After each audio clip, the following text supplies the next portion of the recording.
Hello everyone, my name is Kunal Sharma और आज मैं बात करने जा रहा हूँ आपके सामने इलेक्ट्रॉनिक एंड इलेक्ट्रिकल इक्विपमेंट से रिलेटेड कुछ ऐसे प्रोडक्ट्स जिनके आप मैन्युफैक्चरिंग स्टार्ट कर सकते हैं और एक अच्छा बिजनेस क्रिएट कर सकते हैं। अगर आप भी सोच रहे होंगे कुछ ऐसा इनोवेटिव प्रोडक्ट बनाने को, कुछ ऐसा आप एक डिज़ाइन करने को जिससे लोगों की हेल्प भी हो और आपका बिजनेस भी एक अच्छा खासा रन हो, तो मैं आपके सामने कुछ ऐसे ही प्रोडक्ट्स लेके आया हूँ जिनकी आप खुद मैन्युफैक्चरिंग भी देख सकते हैं, उसके कुछ टेक्निकल एस्पेक्ट्स भी देख सकते हैं और अगर आप उस बिज़नेस को लगाना चाहते हैं तो किस तरीके से उसमें हेल्प मिलेगी, वो सब आप आज पूरा देख सकते हैं। आज हम ये भी बात करेंगे किस तरीके से इन प्रोडक्ट्स को बनाया जाता है, मैन्युफैक्चर करा जाता है और साथ ही हम एक वीडियो भी देखेंगे जो कि इंडस्ट्रियल वीडियो होगी जिसमें हमें ये एक्सप्लेन करा जाएगा, पूरा दिखाया जाएगा किस तरीके से इन प्रोडक्ट को एक्चुअल में इंडस्ट्री में बनाया जाता है। अगर मैं बात करूँ कुछ इन प्रोडक्ट्स की, तो ये कुछ ऐसे प्रोडक्ट्स हैं जिनकी मैन्युफैक्चरिंग जो है वो कहीं न कहीं हमारी लाइफ़ को बहुत ईज़ी बनाती है और एक हमारे लाइफ़ में एक लेवरेज बन के बाहर आती है। अगर ये प्रोडक्ट्स हमारे पास हैं, तो ये कहीं न कहीं हमारी जो ह्यूमन की जो कैपेबिलिटी होती है उसको और एनहांस करती है। अगर हम बात करें इन प्रोडक्ट्स की, तो ये कुछ ऐसे प्रोडक्ट्स हैं जो कहीं न कहीं हमारे किसी कैलामिटीज़ हो गई या फिर कोई हमारे पास नेचुरल डिज़ास्टर्स हो गया, तो वहाँ पे ये बहुत ज़्यादा यूज़ करते हैं। और इन प्रोडक्ट्स की ख़ास बात ये है कि इससे लोगों की जो लाइफ़ है वो काफ़ी ईज़ी बनती है और कहीं न कहीं इनकी लाइफ़ जो है वो एनहांस होती है। और अगर आप एक कुछ ऐसा प्रोडक्ट बना रहे हैं जो कि कहीं न कहीं आपके लोगों को एक मदद भी दे रहा है और साथ ही साथ आपका एक अच्छा बिज़नेस भी क्रिएट कर रहा है, तो डेफ़िनेटली वो प्रोडक्ट्स बहुत ही अच्छा होने वाला है। तो बिना हम वेट करे आज बात करते हैं सबसे पहले प्रोडक्ट की, जो कि है हमारा ड्रोन असेंबली की। जी हाँ, हम बात करने जा रहे हैं ड्रोन की, जो हमारा सबसे पहला प्रोडक्ट है और आज हम देखेंगे कि ड्रोन आखिर किस तरीके से बनाया जाता है, किस तरीके से इसकी मैन्युफैक्चरिंग करी जाती है और क्या-क्या इसमें इम्पोर्टेंट पार्ट्स होते हैं और ये टेक्नोलॉजी आखिर काम कैसे करती है और किस तरीके से अगर आप इस बिज़नेस को लगाना चाहते हैं, एस्टैब्लिश करना चाहते हैं, तो आप क्यों इसको स्टार्ट करें और कैसे आप इसको स्टार्ट करें। उससे पहले हम जानते हैं थोड़ा ड्रोन्स के बारे में कि आखिर ड्रोन्स जो होते हैं वो होते क्या हैं? तो सबसे पहले अगर हम लेमन भाषा में बोलें या फिर आम भाषा में बोलें कि और समझाएँ कि आखिर ड्रोन आप लोगों ने बहुत बार सुना होगा ड्रोन, लेकिन एक्चुअल में ड्रोन होता क्या है? तो ड्रोन जो होता है वो एक तरीके से हमारा फ्लाइंग रोबोट है। अब फ्लाइंग रोबोट होने से इसका मतलब जो होता है वो एक ऐसा रोबोट है जो कि आपका फ्लाई कर सकता है। ये एक तरीके से हमारा जो कंट्रोल करा जाता है, इसको जो कंट्रोल करने की टेक्निक होती है, वो हम रिमोट से करते हैं बाय एन ऑपरेटर के थ्रू। तो नेचुरल जो हमारे एयरक्राफ्ट्स होते हैं, इनकी अगर मैं बात करूँ किस तरीके से इनका ओरिजिन हुआ था और कहाँ से, कैसे इनको सोचा गया था बनाने के लिए, तो कहीं न कहीं जो हम बात करते हैं जो डिफेंस सर्विसेज़ होती हैं, उसमें क्या होता है कि हमें जो एयरक्राफ्ट से एक जगह से दूसरी जगह जाना होता है, वहाँ हमें जो भी हमारे जो एनिमी होते हैं, उनके डेंजर ज़ोन में जाना होता है और वहाँ पे पूरा सर्विलेंस करना होता है। लेकिन बहुत से ऐसे लो सोल्जर्स थे जिनकी कहीं न कहीं एक डेथ हो गई थी और जो कोई न कोई जो मार्टर्स थे, उनको कहीं न कहीं एक तरीके से शहीदी मिली थी जब वो एक दूसरे लेवल पे या फिर दूसरे एरिया में जाते थे और वहाँ सर्विलेंस करते थे। क्योंकि कोई भी एक फ्लाइंग ऑब्जेक्ट को या फिर आप बात करें कोई भी जब एयरक्राफ्ट जाता था, तो एक तो वो साउंड करता था, उस वजह से क्या होता था कि जो भी नीचे हमारा जो एरिया है वहाँ पे लोगों को पता चल जाता था, अलर्ट हो जाते थे वो। और इस वजह से क्या होता था कि उनको पता चल जाता था कि ऊपर जो है कहीं न कहीं कोई हमारा जो प्लेन है, वो आ रहा है और इस वजह से क्या होता था कि यहीं से वो मिसाइल को लॉन्च करते थे और इसको यहाँ से पूरा मार देते थे। तो इसमें क्या होता था, एक तो एयरक्राफ्ट के भी नुकसान हुआ, वो भी जाता था और हमारा जो सोल्जर है, वो भी कहीं न कहीं पूरे अफ़ेक्टेड होते थे और कहीं न कहीं उनकी शहीदी भी हो जाती थी। तो ऐसे कुछ प्रोडक्ट्स या फिर ऐसे कुछ हमारे सिचुएशंस आती हैं, तो वहाँ पर हम क्या चाहते थे कि हम कुछ ऐसा एयरक्राफ्ट चाहते थे, जो कि हमारे इशारे पे तो चले, हमारे एक लोकेशन पे तो चले, लेकिन उसके अंदर कोई भी ना बैठा हो और कोई भी हानि उसको ना पहुँचे। तो इसी तरीके से ये एक तरीके से हमारा जो पायलटलेस कहते हैं या फिर हम बात करते हैं कि इसके अंदर कोई भी ऐसा ह्यूमन बीइंग नहीं होता जो इसको उड़ाता है, जो इसको गाइड करता है, अगर हम बात करें ड्रोन्स की। तो वहाँ पे हमने सबसे पहले उसको डिफेंस में बनाया था जो कि काफ़ी एक बड़े साइज़ के होते थे और ख़ास बात ये थी कि इसको हम कोई ऐसा इंजन के तौर पे हम एक्सप्लोसिव कुछ इंजन्स नहीं लगाते थे, इग्निशन इंजन नहीं लगाते थे। तो उस वजह से क्या होता था, ये काफ़ी साइलेंट होता था और उसको जो एक एरिया से दूसरे एरिया में जाना होता था, लोकेशन में जाना होता था, तो बहुत ही शांति से वो चला जाता था और बिना किसी को नोटिस में आए।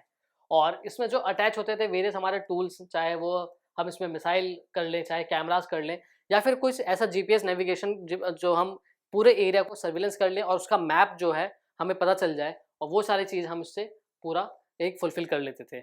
तो यहाँ से स्टार्ट हुई ड्रोन्स की। अब बात करें, ये पहले डिफेंस सर्विस में होते थे, बहुत बड़े स्केल पे होते थे वहीं कहीं न कहीं अब इसको एज़ हम जैसे-जैसे टेक्नोलॉजी जो है वो और एडवांस होती रहती है, तो उसमें कहीं न कहीं नई टेक्नोलॉजी आती हैं और जो पहले बड़ा साइज़ होता था, उसको अब धीरे-धीरे करके आपके हाथ हथेली जितना भी अब ड्रोन जो है वो अवेलेबल हैं।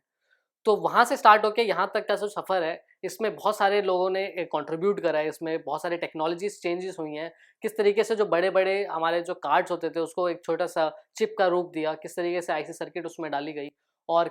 किस तरीके से उसकी जो कैपेबिलिटी थी ड्रोन्स की, उसको बहुत ज़्यादा एनहांस करा और बहुत ज़्यादा बढ़ाया। तो वो सारा चीज़ हमने देखा है और अब जो हमारे पास हम जिस ड्रोन की बात कर रहे हैं, वो एक छोटे ड्रोन्स की बात कर रहे हैं, जो कि आप वेरियस एप्लीकेशंस में यूज़ कर सकते हैं, जिसका हम डिस्कस करेंगे। कहाँ-कहाँ आप उसको यूज़ कर सकते हैं और किस तरीके से उसकी एक बिज़नेस बना के आप उसको सेल भी कर सकते हैं या फिर आप अपनी सर्विस भी प्रोवाइड कर सकते हैं। तो इसी तरीके से जो ड्रोन्स होते हैं, वो जो अब के हमारे जो ड्रोन्स हैं, वो ऑपरेटर्स जो होते हैं, उसको हम रिमोटली ऑपरेट करते हैं। रिमोटली रिमोटली ऑपरेट करने का मतलब कि आप एक जगह पे बैठे रहते हैं और उस ड्रोन्स के जो रेडियस होता है, उस ड्रोन का जो रेडार होता है, उसको आप किसी कितने भी किलोमीटर्स तक एक जो रेंज होती है, वहाँ तक आप उसको ईज़िली ऑपरेट कर सकते हैं। ये जो होता है वो एक तरीके से फ्लाई करता है ऑटोनॉमसली यूजिंग सॉफ्टवेयर कंट्रोल। अब हमें जो इसको डायरेक्शन देनी होती है क्योंकि इसमें कोई पायलट तो बैठा नहीं है, तो हमें जो इसको कंट्रोल करना होता है वो सारा एक हमारा पूरा सॉफ्टवेयर बेस्ड होता है। किस तरीके से जो वायरलेस कम्युनिकेशन होती हैं उसके थ्रू ये पूरा जो फुलफिल करते हैं हम, इसके पाथ को डिसाइड करते हैं, इसके ट्रेजेक्टरी को डिसाइड करते हैं, वो सारा चीज़ हम सॉफ्टवेयर कंट्रोल करते हैं। सॉफ्टवेयर कंट्रोल से ये भी होता है कि कितने स्पीड पे हम इसको चला रहे हैं, कितने तेज़ इसको टर्न लेना है, कितना इसको कर्वेचर मोड़ना है, वो सारा चीज़ ये जो है हमारा सॉफ्टवेयर ईज़िली इसको पूरा मेंटेन करता है और ड्रोन को एक पूरा सीमलेस या फिर हम बात करें बहुत ही स्ट्रीमलाइन फ्लो जो होता है वो इसको प्रोवाइड करता है। क्योंकि अगर आप मान लीजिए आपने देखा होगा कि बहुत से ऐसे जो आजकल सिनेमेटोग्राफर हैं या फिर वीडियोग्राफी होती है, वो कहीं न कहीं हमारी ड्रोन से होती है। तो उसमें क्या होता है कि उसमें जब भी हम कोई ड्रोन्स को अगर हम टर्न ले रहे हैं या फिर हम उसको जो ऊपर या नीचे कर रहे हैं, तो वहाँ पे क्या होता है एक जो झटका होता है या फिर जो इम्पैक्ट होता है वो नहीं आना चाहिए क्योंकि वीडियो की जो फ्लो है वो टूटना नहीं चाहिए। तो वहाँ से भी उसको बहुत ईज़िली और वो बहुत एक तरीके से अच्छे तरीके से कंट्रोल करना भी जो काम होता है वो मैनुअली अगर हम करेंगे तो कहीं न कहीं उसमें लैग आ सकता है, कहीं न कहीं उसमें वो चीज़ जो है वो दिख सकती है। तो उसको हम कंट्रोल करते हैं सॉफ्टवेयर बेस से। क्योंकि सॉफ्टवेयर है तो वो ईज़िली उसको मैनिपुलेट कर लेता है और मिली सेकंड्स में एक्शन लेता है और उसको बहुत ही अच्छे से एक स्ट्रीमलाइन पूरा हमारा वीडियोग्राफी जो होती है वो पूरा फुलफ़िल करके देता है। तो इस तरीके से कुछ हमारा जो ड्रोन होता है वो यूज़ करा जाता है। इसके अलावा जब बात करें जो हमारे जो और भी एप्लीकेशंस हैं, बहुत सारे एप्लीकेशंस होते हैं ड्रोन्स के। लेकिन कुछ एप्लीकेशंस की बात करें जहाँ पर हम इसको सिर्फ़ एक फैंसी गैजेट के तौर पे नहीं बल्कि एक यूज़फुल गैजेट के तौर पे भी हम इसको यूज़ कर सकते हैं। तो वहाँ है सबसे पहला हमारा यूज़ जो कि है एग्रीकल्चर सेक्टर में। और एग्रीकल्चर सेक्टर में आप ये जान लीजिए कि बहुत से यूजेस हैं इसके और बहुत ज़्यादा एडवांसमेंट हो रही है और अगर आप अवेयर नहीं हैं तो आप थोड़ा इसको रिसर्च करें और आप देखेंगे किस तरीके से जो एग्रीकल्चर का जो पूरा सिनेरियो है वो बहुत ही हाईटेक होने वाला है और बहुत ही एक हमारा जो भी बात करें कि हमारे कंट्रोल में रहने वाला है। अब ऐसा नहीं है कि हम कहीं भी किसी एरिया में मान लीजिए कोई लैंड है बहुत बड़ा, जहाँ पर पहले फार्मर जो किसान होता था वो पूरा मैनुअल जाता था और उसको और भी लोगों की ज़रूरत पड़ती थी। कोई जो हमारा खेत है उसको कल्टीवेट करने के लिए, उसको रोपने के लिए, उसको सिंचाई करने के लिए, उसको टाइम टू टाइम पानी देने के लिए, उसके पेस्टिसाइड्स को छिड़कने के लिए, वो सारी चीज़ कहीं न कहीं मैनुअली होती थी और वो इतना इफ़ेक्टिव भी नहीं था क्योंकि अगर ये एरिया हमें पूरा कवर करना हो, एक तो मैन जो है वो थक भी सकते हैं क्योंकि ऐसा भी नहीं है कि वो कंटिन्यूअसली पूरा अच्छे से हार्वेस्ट कर पाएँगे, अच्छे से पूरा छिड़क पाएँगे और ये भी नहीं है कि वो पूरा यूनिफ़ॉर्म इसको क्लियर तरीके से उसको पूरा छिड़काव हो सकेगा या फिर अगर हम बात करें जो प्रॉपर यूटिलाइज़ेशन है लैंड का, कि हर एक कोने को यूटिलाइज़ करा गया है अच्छे से, वो चीज़ भी एक हम बात करें अगर उसमें तो वो बहुत ज़्यादा टाइम कंज्यूमिंग हो सकता है। वहीं अगर हम बात करें इसमें अगर हम ड्रोन को लेके आते हैं, किस तरीके से अगर इसमें ड्रोन को लेके आए, तो वो वहाँ पर आप देख सकते हैं कि सबसे पहला जो होगा आपका, ये पूरा जो होगा वो एरियल में होगा, जहाँ पर आपका ड्रोन होगा ऊपर और यहाँ से जब आप ऊपर से छिड़काव करेंगे तो डेफ़िनेटली आप पूरा एक अच्छा एरिया जो है वो कवर कर पाएँगे और यूनिफ़ॉर्म तरीके से। अब क्या करता है कि ड्रोन की जो ट्रैजेक्टरी सेट होगी, वो पहले आपका जो लैंड है उसको पूरा मैप आउट कर लेगा। वो देख लेगा कि कितना इसका एरिया है, फिर वो क्या करेगा इस एरिया को वो एक मैट्रिसेस में तोड़ देगा। अब मैट्रिसेस का मतलब तोड़ने का मतलब ये होता है कि वो आप इसको जो पूरा लैंड है उसको मान लीजिए इतने पार्ट में तोड़ दिया, एक पार्ट इसका ये हो गया, ये पार्ट और फिर तो इसको कुछ अगर आप देखें कि 1 2 3 4 ये पूरा 4 एरिया यहाँ पर हो गए, इस तरीके से 4 एरिया यहाँ पर हो गए और इस तरीके से हमारे 4 एरिया यहाँ पर हो गए।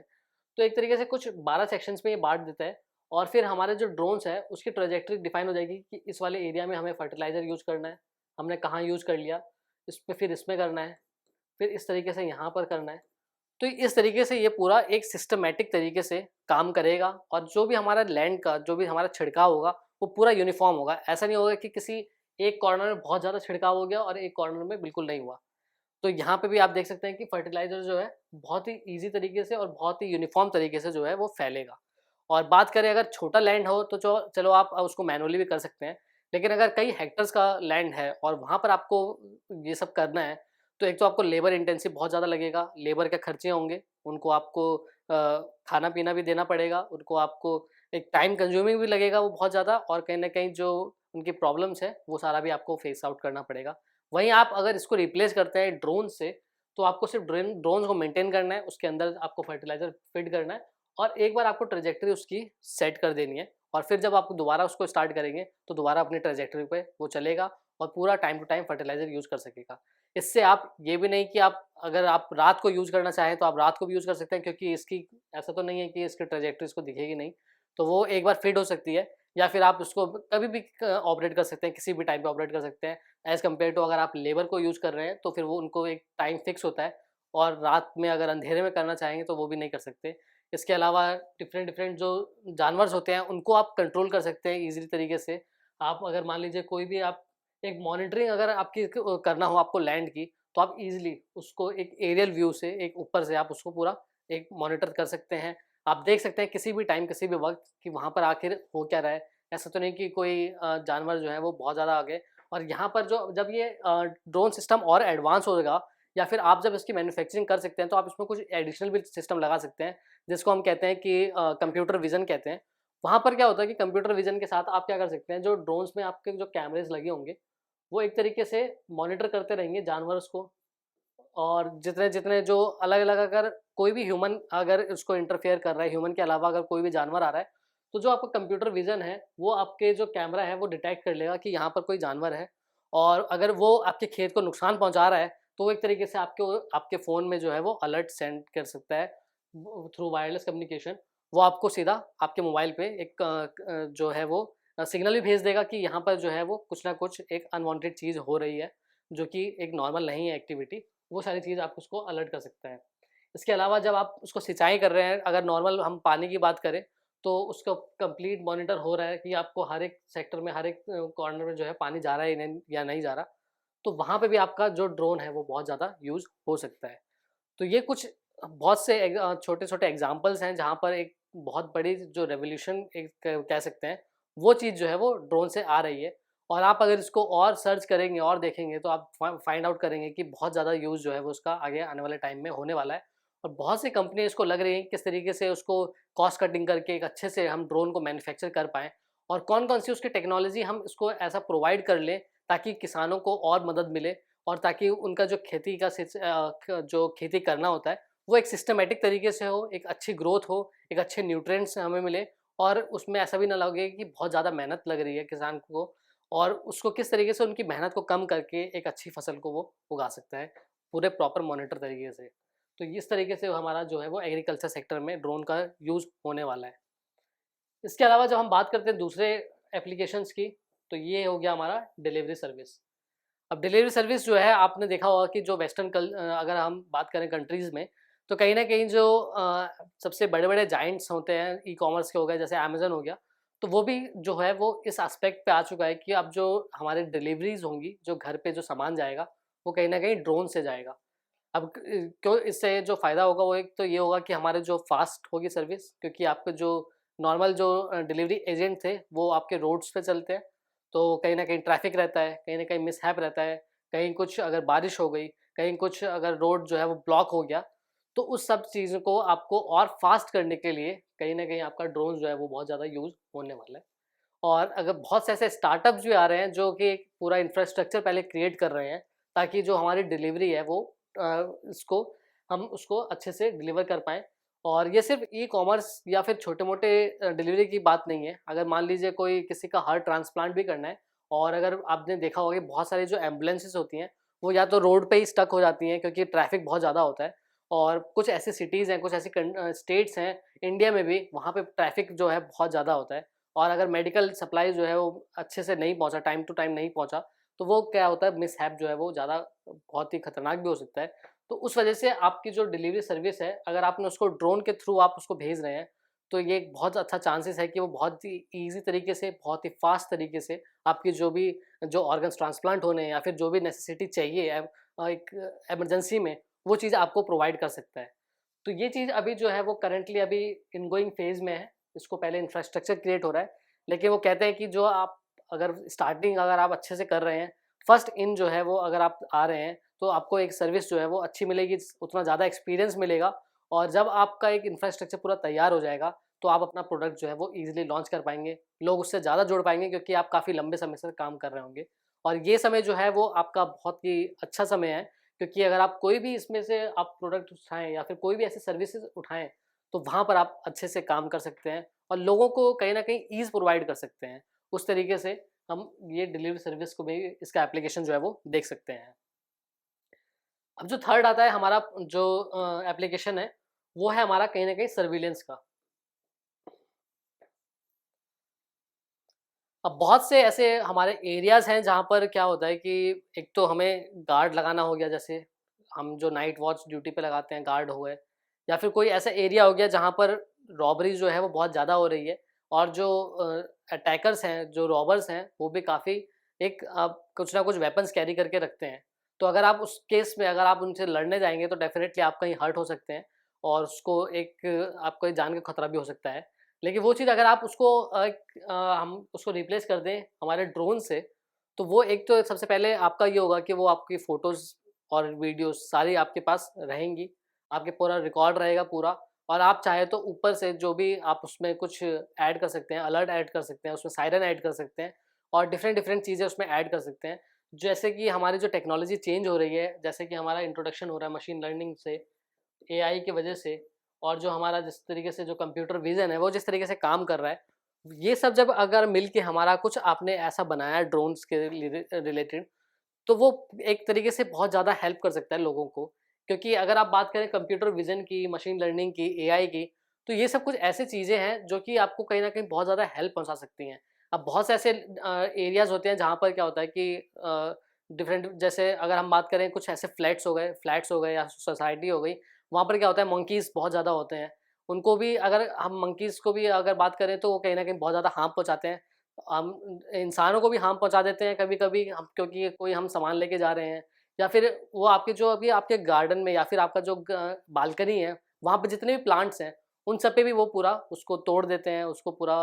एकदम फेंक देते हैं, गमले या पॉट्स हो गए, वेस्ट हो गए, उनको वो तोड़ देते हैं। तो उसको भी एक कंट्रोल मैनर में आप कर सकते हैं, उसको भी आप अपने घर को सर्विलेंस भी ला सकते हैं, अगर आप इन ड्रोन से रिप्लेस कर सकते हैं। क्योंकि जब ड्रोन्स उनको एक सप्लाई एक देखेगा, सर्विलेंस प्रोवाइड करेगा, तो वो ये कंप्यूटर विज़न की वजह से, मशीन लर्निंग की वजह से वो ये भी जान लेगा कि ये ह्यूमन है या फिर कोई जानवर है। या जैसे कि अगर उसका मंकी से हमने ट्रेन कर रखा है, तो वो ये डिटेक्ट कर लेगा कि यहाँ पर ये मंकीज़ हैं, और वो आपके जो ड्रोन्स हैं, उसमें आप चाहे तो आप उसको स्ट्रीम वाटर का स्ट्रीम ले सकते हैं, और जब भी वो देखेगा कि यहाँ मंकीज़ है, तो वो वहाँ से वाटर स्प्रे कर सकता है और वहाँ से जो मंकीज़ होते हैं, वो दूर भाग सकते हैं। इस वजह से आप उनको एक तरीके से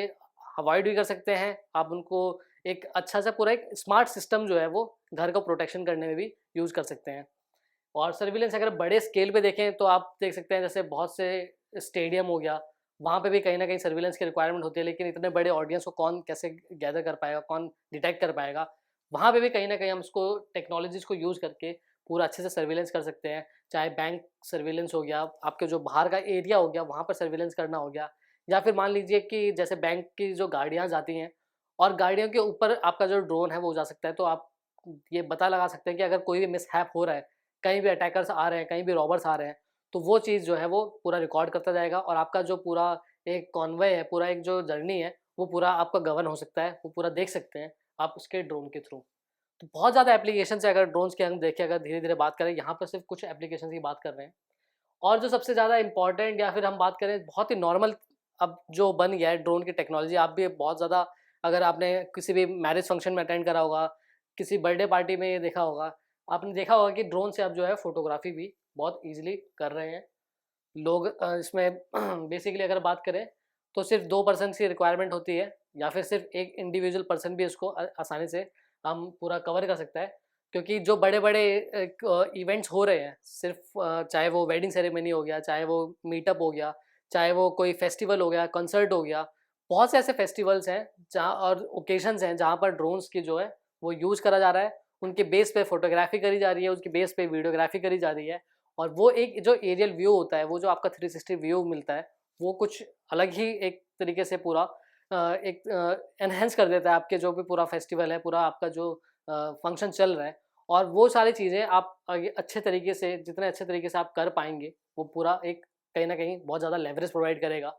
और उस वजह से ये क्या है, ड्रोन जो है वो फ़ोटोग्राफ़ी में बहुत ज़्यादा यूज़ हो रहा है। और आजकल जो है बहुत से ऐसे हॉबिस्ट हैं, बहुत से ऐसे यूट्यूबर्स हैं, जो कि कहीं न कहीं इस ड्रोन्स की रिक्वायरमेंट रखते हैं। लेकिन एक अच्छा और एक अच्छे प्राइस पे, ऑप्टिमम प्राइस पे अगर आपको ड्रोन की बात करें, तो वो कहीं न कहीं बहुत ज़्यादा हैम्पर कर रहा है, बहुत ज़्यादा वरी कर रहा है लोगों को, क्योंकि लोग अभी भी यही सोच रहे हैं कि ड्रोन जो है वो एक महँगा खिलौना है, महँगा गैजेट है, और उसको आप किस तरीके से आप उसको बजट में ला सकते हैं। और बहुत से अगर लोग प्रेफ़र कर रहे हैं तो कहीं न कहीं बाहर के ही प्रेफ़र कर रहे हैं, फ़ॉरेन टेक्नोलॉजी को ही प्रेफ़र कर रहे हैं। लेकिन कोई भी ऐसा हम बात करें अगर कि इंडियन ड्रोन जो है आपके दिमाग में हो, आपके आप यूज़ करें, वो एक जो मेक इन इंडिया के तहत जो आप कर सकते हैं, वो चीज़ आपको डेफ़िनेटली करना चाहिए। किस तरीके से आप उस पूरे टेक्नोलॉजी को आप छोटे में एक समेट के एक अच्छे से बजट को यूज़ करके आप लोगों को टारगेट कर सकते हैं, और मेक इन इंडिया के तहत आप एक अच्छा ड्रोन जो है वो मैन्युफैक्चर करके आप लोगों की मदद कर सकते हैं। तो ये कुछ एप्लीकेशंस हैं, और इनके अलावा बहुत अलग-अलग टाइप के ड्रोन्स भी होते हैं, जैसे एफपीवी ड्रोन्स हो गया, जो कि फर्स्ट पर्सन व्यू होता है, जैसे कि हमने बात करी थी नॉर्मल, जो कैमराज़ लगे होते हैं, और कैमराज़ जो होता है वो एक ट्रैजेक्टरी फॉलो कर रहा होता है, और आप नीचे स्क्रीन पे उसको पूरा आप देख सकते हैं। इसके अलावा रेसिंग में यूज़ करे जाते हैं ड्रोन्स, जैसे फ़ॉर्मूला 1 रेसिंग कार्स हो गई, या फिर डिफरेंट डिफरेंट जो रेसिंग इवेंट हो गया, पूरी ट्रैजेक्टरी को मैप आउट करने के लिए, कार के साथ चलने के लिए आप वहाँ पे यूज़ कर सकते हैं। और इनके अलावा जो होते हैं बहुत सारे different different types of drones होते हैं, जिनका एक अलग वैल्यू होती है, एक अलग यूसेज होता है, और उनको डिफरेंट डिफरेंट पर्पज़ के लिए यूज़ करा जाता है। तो अभी हमने देखा, बात करी कि किस तरीके से different different types of drones होते हैं। तो चलिए बात करते हैं डिफरेंट टाइप्स ऑफ ड्रोन्स की, और किस तरीके से उनको मैन्युफैक्चर करा जाता है। कोई एक ड्रोन हम लेंगे और उसका पूरा जानेंगे मैन्युफैक्चरिंग प्रोसेस को। अब सबसे पहले बात करते हैं कि जो different different types of drones है, जो ड्रोन्स का क्लासिफिकेशन करा जा रहा है, यहाँ पर हम बात कर रहे हैं उसके विंग्स से, या फिर अब बात करें उसके रोटर से, या फिर बात करें उसके मेन जो सोर्स है, ड्राइवर है, उससे। अब यहाँ पर जो आप सबसे पहला प्रोडक्ट देख रहे हैं, जो सबसे पहला ड्रोन आप देख रहे हैं, वो है आपका ट्राइकॉप्टर। अब ट्राई का मतलब होता है, अगर हम इसको बाइफरकेट करें, तो ट्राई का मतलब होता है 3, और कॉप्टर तो वहाँ से लिया गया है, जैसे हेलीकॉप्टर्स होते हैं उसके विंग्स होते हैं, उस तरीके से जो है वो 3 विंग्स वाला हमारा एक तरीके से ड्रोन हो गया, उसको हम कहते हैं ट्राइकॉप्टर। इस ड्रोन की खासियत ये होती है कि ये काफ़ी जो है हम बात करें एक तरीके से, इसकी जो स्टेबिलिटी होती है वो ट्रायंगल फ्रेम होती है। ऐसा ट्रायंगल फ्रेम्स होता है, यहाँ पर आपके जो लीवर होती है, जहाँ पर हमारी जो मोटर होती है, वो प्लेस्ड होती है।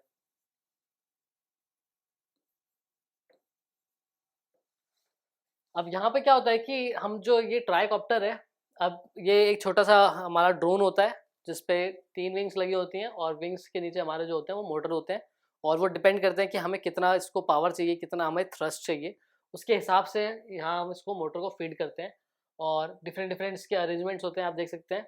किस तरीके से ये जो हमारी मोटर है, ये लगी हुई है, और इसके ऊपर जो ये विंग्स होते हैं, और एक टेक्निकल भाषा में अगर बात करें तो ये हमारे प्रोपेलर्स होते हैं, जो कि बहुत ही फास्ट स्पीड पे ये घूमते हैं। और ये पूरी जो होती है एक तरीके से हमारी फ्रेम होता है, और इस फ्रेम पे हम डिफरेंट डिफरेंट इसके माउंट्स करते हैं, जो कि हमारा एक मदरबोर्ड हो गया, या फिर हम बात करें एक बोर्ड हो गया, आर्डिनो बोर्ड हो गया, या कोई रास्पबेरी पाई का बोर्ड हो गया, जो कि इसका एक तरीके से दिमाग है, जो कि इस तरीके से इसका एक कंप्यूटर है। और डिफरेंट डिफरेंट एप्लीकेशंस के लिए कभी स्पीड इसकी कम करनी होती है, कभी इसकी स्पीड लो करनी होती है, इसके कैमरास फीड करने होते हैं, तो उन सबको ये पूरा डिटेक्ट करता है, उन सबको पूरा एक सेटिंग प्रोवाइड करता है, और यहाँ से हम उसको पूरा इलेक्ट्रॉनिक कंपोनेंट्स को इसको जोड़ते हैं। इसके जो डिफरेंट डिफरेंट वायर्स होते हैं, यहाँ पर हम इसको जोड़ के पूरा एक सेंट्रल कनेक्शन जो है वो प्रोवाइड करते हैं और उसको बनाते हैं। अब बात करते हैं हम दूसरे टाइप के कॉप्टर्स की, यानी कि दूसरे टाइप ऑफ ड्रोन्स की, जिसमें कि हम कहते हैं क्वाड कॉप्टर। अब क्वाड जिस तरीके से ट्राई कॉप्टर का मतलब होता था 3 कॉप्टर्स, और यहाँ पर जो क्वाड कॉप्टर्स होता है इसका मतलब होता है 4 कॉप्टर्स। अब क्वाड कॉप्टर्स का जैसे कि हमने बोला कि जो क्वाड मतलब होता है इसका मतलब होता है 4। तो अब ये एक ऐसा ड्रोन है जिसमें हमारे पास 4 विंग्स हैं। आप देख सकते हैं, ये हमारे पास पहला हो गया, दूसरा हो गया, तीसरा, और ये हमारा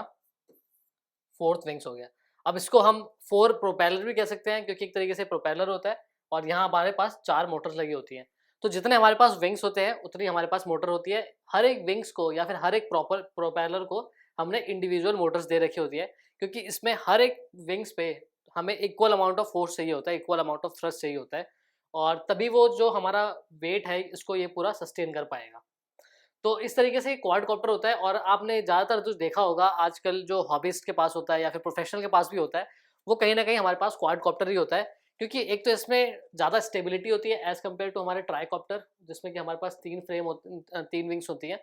और जितने जितने ये कॉप्टर्स बढ़ते जाएंगे, जितने जितने प्रोपेलर्स बढ़ते जाएंगे, तो इसमें क्या होगा कि वेट को उठाने की जो क्षमता है, यानी कि जो हमारा ग्रेविटी के अगेंस्ट जो काम करना है उसको ऊपर जाना है, वो कहीं ना कहीं उसमें ज़्यादा पावर मिलेगी, ज़्यादा थ्रस्ट मिलेगा। अब इसका ये मतलब नहीं कि आपने अगर बहुत सारे विंग्स लगा दिए, 100 विंग्स लगा दिए, तो वो कुछ हमें कहीं न कहीं इसको डिज़ाइन के उस पे भी देखना पड़ेगा नॉर्म्स में, कि कहीं हम इतना ज़्यादा वे लोड ना कर दें या फिर इतना ज़्यादा हम थ्रस्ट ना कर दें, जो कि हमें रिक्वायर भी ना हो। तो उस वजह से हमें पूरा डिज़ाइन करना होता है। और यहाँ होता है हमारा क्वाडकॉप्टर्स, जो आपने मैरिज फंक्शंस में देखे होंगे या फिर different different types of aerial photography, videography, वहाँ पे भी आपने देखा होगा। तो सबसे ज़्यादा यूज़ करने वाला यही होता है हमारा पास क्वाडकॉप्टर। अब इसके अपडेटेड वर्जन या फिर इसके बाद वाला जो आता है वो आता है हमारा हेक्साकॉप्टर, जिसमें कि हमारे पास 6 तरीके के मोटर्स होती हैं और वो हर एक जगह लगी होती हैं। जैसे आप देख सकते हैं यहाँ पर, तो हर एक आर्म पे जो कि 6 आर्म्स हैं, उस पे एक-एक मोटर जो है वो इंडिविजुअली प्लेस करी होती है। अब जो इसकी आप देख सकते हैं ओरिएंटेशन है, वो या तो ये भी हो सकता है कि कभी नीचे है और कभी ऊपर है। तो ये भी एक अच्छे से पूरा फिट करके देखा जाता है, क्योंकि इसमें जो होता है रोटेशनल जब करता है, कोई भी बॉडी रोटेट करती है, तो क्या होता है कपल्स फॉर्म होते हैं। तो उन कपल्स को कैंसल आउट करने के लिए हमें इसका जो एक नेट इफेक्टिव फोर्स आना होता है, वो हमें जीरो करना होता है समेशन। तो उस वजह से क्या होता है कि कभी आप देखा होगा कि कोई मोटर जो होता है वो नीचे होता है, और जो हमारा कोई मोटर्स होते हैं या फिर प्रोपेलर होते हैं वो ऊपर की तरफ डायरेक्शन दे रहे होते हैं, ताकि यहाँ जो नीचे फोर्स लग रहा है और जो ऊपर फोर्स लग रहा है, वो बैलेंस जो है वो आपस में कैंसिल आउट हो जाए। और एक स्टेबल जो, जिसको हम कहते हैं स्टेबिलिटी जो होती है ड्रोन की, बहुत ज़्यादा मैटर करती है, क्योंकि कोई भी आप शॉट ले रहे हैं तो वहाँ पे स्टेबिलिटी होना बहुत ज़रूरी होगा। तो वो स्टेबिलिटी इससे प्रोवाइड होती है जब हमारे पास नेट इफेक्ट जो है वो ज़ीरो आता है, या फिर जब हमें नेट इफेक्ट एक डायरेक्शन में मिलता है। तो ये होता है हमारा हेक्साकॉप्टर। और इसके बाद जो होता है नेक्स्ट हमारा होता है वो होता है ऑक्टाकॉप्टर्स। और ऑक्टाकॉप्टर्स जो होते हैं वो काफ़ी ज़्यादा लोड को कैरी करने के लिए यूज़ हो सकते हैं, और इसका यूज़ जैसे मैं हमने बताया था एग्रीकल्चर में, जहाँ हमने देखा कि इसमें क्या होता है कि आप इसको एक चाहे आप कैमरा लगा सकते हैं, या फिर आप इसमें जो एक छोटा सा वेट लगा सकते हैं या फिर टैंक लगा सकते हैं, जिसमें फर्टिलाइज़र हो गया, जिसमें वाटर हो गया, या फिर इसको हम कोई डिलीवरी सिस्टम के लिए भी यूज़ कर सकते हैं। और इसके साथ ही आपने देखा होगा बहुत से ऐसे जो वीडियोज़ या फिर मूवीज़ भी बनती हैं, वहाँ पे कहीं न कहीं हमारे पास जो ऑक्टोकॉप्टर्स होता है उसको ज़्यादा यूज़ करा जाता है, क्योंकि उनके जो कैमराज़ होते हैं वो काफ़ी एक्सपेंसिव भी होते हैं। तो वो वेट को, वो एक फैक्टर ऑफ सेफ्टी लेके चलना चाहते हैं कि उतना वेट वो उठा ले और उसके जो फ्लाइट में कोई भी डेविएशन हो वो बहुत ही स्मूथ हो। तो उस वजह से क्या होता है ऑक्टोकॉप्टर्स का वहाँ पर यूज़ करा जाता है। और इस तरीके से यहाँ पर 8 मोटर्स होते हैं। हर एक मोटर पे हमारे पास प्रोपेलर लगा होता है, जो कि एक अच्छा सा एक इम्पोर्टेंट जो है वो थ्रस्ट प्रोवाइड करता है। अब इसके अलावा हमने अभी देखा विंग्स के बेस पे क्लासिफिकेशन, अब हम देख रहे हैं साइज़ेस के हिसाब से क्लासिफिकेशन। जैसे हमने बोला कि पहले जो ड्रोन्स होते थे काफ़ी बड़े होते थे, तो वहीं जैसे-जैसे टेक्नोलॉजी चेंज होती रहती है और कुछ कॉम्पैक्ट आने लगता है, तो हम क्या कहते हैं टेक्नोलॉजी जो है वो और उसको मिनिमाइज़ कर लेती है, और उसके साइज़ेस जो हैं वो वेरी हमारे पास ऑप्शंस मिलते हैं। इसी तरीके से कुछ ऑप्शंस जो हैं वो हमारे पास साइज़ेस में आते हैं, जो सबसे पहले स्टार्ट होता है बहुत ही स्मॉल पार्टिकल स्मॉल से, और जिसको हम कहते हैं एक तरीके से नैनो ड्रोन। अब नैनो ड्रोन को हमने जो बोला है वो उसका जो रेंज होता है वो तकरीबन होता है 80 टू 100 mm साइज का। यानी कि आप बात करें अगर 8 से 10 सेंटीमीटर का जो आपका एक स्केल होता है नॉर्मल बच्चे का ज्योमेट्री वाला, उसके वो 15 सेंटीमीटर का होता है, तो उसको अगर थोड़ा-सा और कम कर दें तो उतने साइज़ का आपका एक ड्रोन बन गया, जो कि 80 से 100 एमएम का हो गया। इसके बाद जो होता है वो होता है हमारा माइक्रो ड्रोन, जो कि 100 से 150 एमएम तक का हो गया, जो कि पूरा एक स्केल जितना हो गया 150 यानी 15 सेंटीमीटर। और इसके बाद हमारा स्मॉल ड्रोन आ गया, जो कि 150 से 250 एमएम तक होता है। मीडियम ड्रोन्स जो कि 250 से 400, और 400 से एमएम से जो ऊपर जाते हैं उनको हम कहीं न कहीं लार्ज ड्रोन कहते हैं। जो यहाँ पर आप देख सकते हैं कि किस तरीके से एक टाइनी रोबोट जो है हमारे पास ड्रोन जो है, वो सिर्फ़ हमारे थंब और नेल्स के थंब्स और फ़ोरफ़िंगर के उसमें आ गया फिट होके। इसी तरीके से हमारे पास डिफरेंट डिफरेंट ड्रोन्स हैं जो कि साइज़ के हिसाब से, अब जैसे आपने देखा डिलीवरी के जो ड्रोन्स होते हैं उनमें क्या होता है कि एक हमें विंग्स भी ज़्यादा चाहिए, मतलब कि हमें कॉप्टर्स जो है वो ज़्यादा चाहिए, 6 हो या फिर 8 हो। इसके साथ ही हमारे पास उसको वेलोड जो होता है या पेलोड जो होता है उसको उठाने के लिए भी एबिलिटी होनी चाहिए। तो उस हिसाब से भी यहाँ पर ज़्यादा वो होने चाहिए हमारे पास विंग्स और प्रोपेलर्स। इसी के साथ आप दूसरा देख सकते हैं, सिर्फ इसमें इंपॉर्टेंट हमारे पास कोई इसमें एरियल या फिर हम कोई कैमरा फिट नहीं कर सकते। बस ये एक एक तरीके से टॉय के रूप में या फिर छोटे बच्चों के लिए हम हमारे पास ये छोटे तो ड्रोन्स भी होते हैं। तो इस तरीके से जो इनका डाइवर्सिफिकेशन है साइज़ेस का और टाइप्स का, बहुत ज़्यादा क्लासिफिकेशंस होता है, और बेस्ड अपॉन हमारी एप्लीकेशंस कि हम कहाँ इसको यूज़ कर रहे हैं, उस हिसाब से हम हमारे ड्रोन्स को यूज़ कर सकते हैं। अब जो आप बहुत ज़्यादा वर्ड सुन रहे होंगे थ्रस्ट का, पेलोड का और वेट का, लेकिन वो सब क्या है और किस तरीके से ड्रोन जो है वो एक्चुअल में काम करता है, वो आप देख सकते हैं यहाँ पर जो थोड़ी-सी जो इसकी साइंस है कि वो किस तरीके से काम करता है। तो यहाँ पर अगर हम देखें कि जो हमारा ड्रोन है, वो है हमारा ये सेंटर में। ये है हमारा ड्रोन, और आप कोई भी अगर नॉर्मल देखिए कोई भी चीज़ जो होती है, तो अगर उसपे अगर हम बात करें कि कौन से फ़ोर्स लग रहे हैं या फिर हमें क्या काम करना होता है ड्रोन को, तो ड्रोन को जो है वो ग्रेविटी के अगेंस्ट जाना होता है। क्योंकि ग्रेविटी की अगर बात करें तो आप देखेंगे कि अगर मैं रिमोट है, अगर मैं इसको छोड़ता हूँ तो ये नीचे आ जाएगा। लेकिन अगर हमारे पास कुछ ऐसा हो कि ये जो फ़ोर्स लगा रहा है, वो ग्रेविटी के पुल से या फिर जो हम बात करें ग्रेविटी जो इसको खींच रही है, तो वो खींचने से ज़्यादा इसका फ़ोर्स जो है वो ऊपर अगर लग जाए, तो ये क्या होगा कि ये ऊपर जाएगा। और अगर वहीं अगर ग्रेविटी अगर इसको हम ऐसे छोड़ दें नॉर्मल, तो ये क्या होता है कि ये नीचे चले जाता है। तो इस वजह से जो फ़ोर्स हमें पैदा करना है, वो इतना पैदा करना है कि जो ग्रेविटी इसका फ़ोर्स लगा रही है, जो ग्रेविटी इसको खींच रही है, उससे ज़्यादा फ़ोर्स हो, ताकि ये ग्रेविटी को छोड़ दे और ऊपर की ओर चला जाए।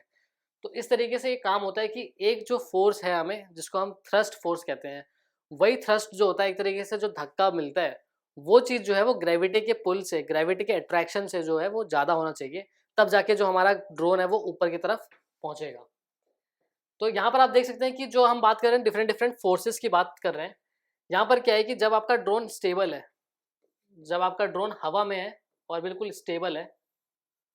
तो स्टेबल वो तभी रहेगा जब क्या होगा कि सारे फ़ोर्स जो है वो बैलेंस आउट करेंगे। मतलब कि जो अगर नीचे ग्रेविटी इसको खींच रही है, तो इतना ही ऊपर ये थ्रस्ट भी पैदा कर रहा होगा, ताकि जो हमारे पास जो फ़ोर्स आ रहा है थ्रस्ट से, वो इसको बैलेंस आउट कर रहा है, और ये क्या हो रहा है कि ना नीचे जा रहा है ना ऊपर जा रहा है, एक ही जगह टिका हुआ है। तो वो इसलिए होता है क्योंकि जो भी हम इसका मोटर्स लगाए हैं, जो भी हमने प्रोपेलर्स लगाए हैं, वो प्रोपेलर क्या कर रहे हैं, वो एक तरीके से जब ये तेज़ी से घूमते हैं, जो जो हमारे पास विंग्स जो होते हैं, वो जब घूमते हैं तो वो फ़ोर्स लगाते हैं ऊपर की तरफ। और वो कैसे होता है कि एक तरीके से अगर मान लीजिए कि जो भी पंखा ये घूम रहा है तेज़ी से, तो वो नीचे की डायरेक्शन में हवा को भेजते हैं, और वहाँ पे क्या होता है कि नीचे जो होता है वो प्रेशर जो है वो ज़्यादा क्रिएट होता है, और जब और ऊपर जो एज़ कंपेयर हम देखें तो ऊपर जो होता है वो प्रेशर जो कम होता है। तो प्रेशर क्या होता है कि वहाँ से ट्रैवल करता है, जब भी हाई से लोअर की ओर जाता है, तो जब ये नीचे हाई प्रेशर हो जाता है और ऊपर जो है वो लो प्रेशर होता है, तो ये क्या करता है ऊपर जाने की कोशिश करता है, और इस वजह से क्या होता है कि आपका ड्रोन जो है वो ऊपर की तरफ लिफ्ट करता है। तो ये एक तरीके से जो होता है हमारे पास, अगर स्टेबल कंडीशन में है, तो हमारे पास आ जाता है थ्रस्ट फोर्स और ग्रेविटी फोर्स जो है वो आपस में कैंसल आउट होती हैं, और उतना ही बराबर मान लीजिए अगर ये भी 5 न्यूटन का फोर्स लगा रहा है, तो ये भी हमारा 5 न्यूटन का फोर्स लगाएगा, और इससे हमारा क्या रहता है कि स्टेबल रहता है। और यही बात होती है कि अगर कोई जो हमारे पास मोटर या फिर ड्रोन होता है, उसकी किसी की मोटर स्पीड कम हो रही है, किसी की ज़्यादा हो रही है, उस वजह से क्या होता है उसमें डिफ्लेक्शन आने लगते हैं, और हमारा जो ड्रोन है वो एक साइड या फिर एक पोजीशन पे वो है फिक्स नहीं हो पाता। तो उस वजह से हमें जब अच्छी क्वालिटी की, यहाँ हमारे पास क्वालिटी का मैटर आ जाता है कि जब हमारे पास अच्छा क्वालिटी का अगर ड्रोन है, अच्छे मोटर्स हमने यूज़ करें, अच्छे प्रोपेलर्स यूज़ करें, तो वो हमें बहुत ज़्यादा स्टेबल कंडीशन प्रोवाइड करेंगे और ऐसा लगेगा नहीं कि कोई भी फ्लक्चुएशन हमारे ड्रोन में आ रही है।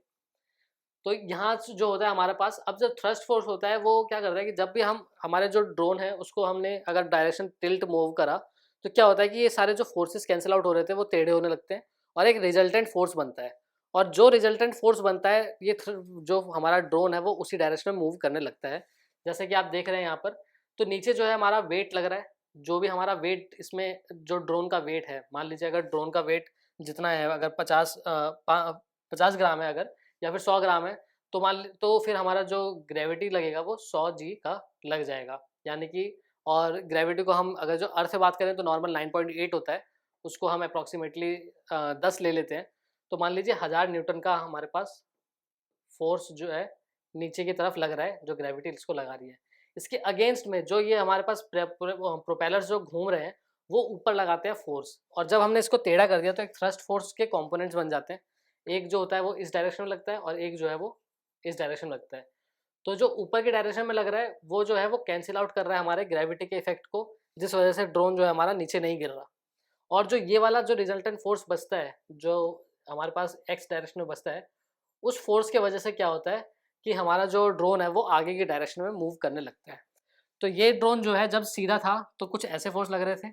ये ड्रोन जब टेढ़ा हुआ तो इसमें एक नेट रिजल्टेंट फोर्स आया जो कि इस डायरेक्शन में ले जाता है इसको, और आगे की तरफ इसको ऐसे खींचता है। तो इस वजह से, और यही सेम प्रिंसिपल हमारा बात करें तो अगर एरोप्लेन्स में भी होता है, तो उसमें भी अगर बात करें, जो उसके विंग्स होते हैं वो भी ऊपर की तरफ फोर्स लगाते हैं और ग्रेविटी को कैंसिल आउट करते हैं, और इस वजह से क्या होता है, एयरक्राफ्ट उड़ते हैं। हालांकि उसमें डिफरेंट फिनोमेना होता है, उसमें हम इंजन्स की बात करते हैं। यहाँ पर हम क्या होता है, मोटर्स लगे होते हैं, प्रोपेलर्स लगे होते हैं। तो यहाँ पर हमारा जो हो गया वो ग्रेविटी से कैंसिल आउट हो जाता है ये वाला फोर्स, और ये जो हमारा रिजल्टेंट आता है यहाँ पर इसको आगे प्रोवाइड करता है थ्रस्ट को। और ये जो वेट होता है ये डिपेंड करता है कि हमारा कितना इसमें बढ़ेगा, कितना कम होगा, कोई चीज़ हम इसमें अटैच कर रहे हैं। तो वो जब डिज़ाइनिंग पार्ट आता है, जब आप किसी को, एक क्लाइंट को आप किसी को सप्लाई कर रहे हैं अपना ड्रोन, तो आप उससे पूछेंगे कि क्या-क्या रिक्वायरमेंट है, क्या आप उसको फर्टिलाइज़र के लिए यूज़ कर रहे हैं, आप उस पे कितना लोड देंगे, वो उस लोड को हम कहते हैं पे लोड। तो वो पे लोड कितना होगा, वो आप उसको मेज़र करेंगे, जिस वजह से क्या होगा कि आप उसको ग्रेविटी जो कितना फोर्स लगाएगी वो आप कैलकुलेट कर सकते हैं, और उतना उसको थ्रस्ट प्रोवाइड करेंगे। तो उससे हम डिसाइड करते हैं कि हम उसको ऑक्टा कोर बनाएं, हेक्सा कोर बनाएं, या फिर क्वाड कॉप्टर बनाएं, या फिर कैसा बनाएं कि उसमें 4 विंग्स डालें, 6 विंग्स डालें। तो उस हिसाब से हम उसको डिज़ाइन करते हैं। तो ये कुछ इसका फिनोमेना था कि किस तरीके से जो है हमारा ड्रोन जो है वो उड़ता है और स्टेबल रहता है एयर में। अब एक तरीके से आप स्केमेटिक व्यू देख सकते हैं यहाँ पर कि किस तरीके से जो ड्रोन्स हैं वहाँ पर जब पूरा ये फाइनल बन जाता है तो एक तरीके से असेंबली हो जाती है। तो कुछ इस तरीके से हमारा जो है ड्रोन दिखता है। यहाँ पर आप देख सकते हैं कि हमारे पास एक ये क्वाड कॉप्टर है जिसमें 4 हमारे पास रोटर्स हैं, और रोटर्स आप देख सकते हैं इस डायरेक्शन में हैं, यहाँ पर लगे हुए हैं हर एक कॉर्नर पे। और ये जो हम इसको फ्रेम जो बनाते हैं, जो इसका स्ट्रक्चर आप देख सकते हैं, ये आप देख सकेंगे कि एक तरीके से ये यूनिफ़ॉर्म होता है, और ऐसा नहीं कि एक साइड जो है वो ज़्यादा डिज़ाइन हो गया, एक साइड कम डिज़ाइन हो गया। ये बैलेंस बना के रखता है, क्योंकि जो चारों डायरेक्शन में हमें जो एक तरीके से जो इक्विलिब्रियम मेंटेन करना होता है डिज़ाइन का, वो हम देखते हैं कि किस तरीके से इक्वल होता है, ताकि ताकि जब आप इसको पार्टीशन भी करके देखें, तो क्या होता है, ये ऊपर भी सेम लगेगा, नीचे भी सेम लगेगा, आधे में भी सेम लगेगा और इस साइड में भी सेम लगेगा। जिससे क्या होता है कि जो फ़ोर्स इसको बनाने हैं, जो इसको एक स्टेबिलिटी प्रोवाइड करनी है, वो हमेशा से इसमें रहे। तो आप देख सकते हैं कि चारों डायरेक्शन में जो है वो सेम तरीके का इतना अमाउंट का मटेरियल लग रहा है, सेम डिज़ाइन है, और इसमें एक भी ऐसा नहीं है कि ये एंगल पे ज़्यादा एंगल पे होगा, ये कम एंगल पे होगा। हर एक जो है वो यूनिफ़ॉर्म एंगल्स पे होते हैं। तो ये होते हैं हमारे रोटर्स जो यहाँ पर लगे हुए हैं। और अब हमें बात करनी होती है जब कनेक्शन, जो भी हमें कनेक्शन प्रोवाइड करने होते हैं, जैसे हम कैमरा इंस्टॉल करेंगे, हम उसमें जीपीएस सिस्टम लगाएंगे, हम उसमें डिफरेंट डिफरेंट सेंसर्स लगाएंगे, तो वो सब की असेंबली जो होती है वो कहाँ हम उसको प्लेस आउट करें, तो वो भी बहुत ज़्यादा मैटर करता है। तो हम ये देखते हैं कि जो भी हम उसका जो सेंटर वाला पार्ट है, बीच वाला जो पार्ट है, वहाँ पर हम ज़्यादा जो है जितना भी वेट हम लगाते हैं वो लगाएं, ताकि जो अगर सेंटर पे जब हम वेट रख रहे हैं तो वो इक्वली डिस्ट्रीब्यूट हो चारों डायरेक्शन में। ऐसा नहीं कि हमने कोई एक डायरेक्शन में लग दिया या फिर एक विंग्स के पास हमने अटैच कर दिया। उससे क्या होगा कि जो आपका ड्रोन था स्टेबल, वो क्या होगा, एक साइड झुकने लगेगा। तो हम चाहते हैं कि बीच में हम रखें ताकि जो भी लोड लगे वो इक्वली उसको बैलेंस आउट हो। तो जितना भी इसका जो हार्डवेयर का जो मोस्ट इंपॉर्टेंट पार्ट होता है, चाहे कैमरा इंस्टॉल हो गया, चाहे डिफरेंट डिफरेंट सेंसर्स हो गए, जो भी इसका वेट बढ़ाएगा वो हम इसको सेंटर वाले एरिया में रखते हैं और यहाँ पर हम उसको पूरा अरेंज करते हैं। इसी तरीके से जो हमारे डिफरेंट डिफरेंट कैमरास हो गए, हमने कैमरास लगा दिए, जो प्रोपेलर के ऊपर जो हमारे रोटर्स के ऊपर मोटर्स लगती हैं और मोटर्स जो लगी हुई हैं वो हो गए हमारे। और फिर एक होता है हमारा लैंडिंग गियर। अब लैंडिंग गियर की अगर हम बात करें तो जब भी हमारा ड्रोन जो है हवा में उड़ता है, जब हम उसको नीचे लाते हैं तो हमारे पास कैमरा भी इंस्टॉल है। तो उसकी प्रोटेक्शन हमें बहुत ज़्यादा इंपॉर्टेंट रखनी होती है, क्योंकि कैमरा जो है वो महंगा भी होता है और काफ़ी फ्रेगाइल भी होता है, फ्रेजाइल होता है। तो उस वजह से तो हम उसके लिए क्या करते हैं, लैंडिंग गियर्स बनाते हैं। अब लैंडिंग गियर्स क्या होता है कि जब भी कोई फ्लाइट आती है या फिर ड्रोन जो भी उड़ के आता है, तो जब ग्राउंड में पहला कांटेक्ट रखता है तो वो एक हार्ड मटेरियल होना चाहिए, एक हार्ड फ्रेम होना चाहिए, जो कि हमारा ये लैंडिंग गियर एक तरीके से बन के आता है, जो कि मेटल बॉडी का होता है या फिर और स्ट्रॉन्ग जो हो गया हमारे एक उस बॉडी का हम इसको यूज़ करते हैं, ताकि जब भी इसको ग्राउंड पे टच हो या फिर कहीं भी अगर हम इसको लैंडिंग में कोई प्रॉब्लम आई, तो जब ये गिरे तो कोई ऐसे पार्ट्स पे ना लगे ताकि जो जहाँ पे हम इसको इफेक्ट लग जाए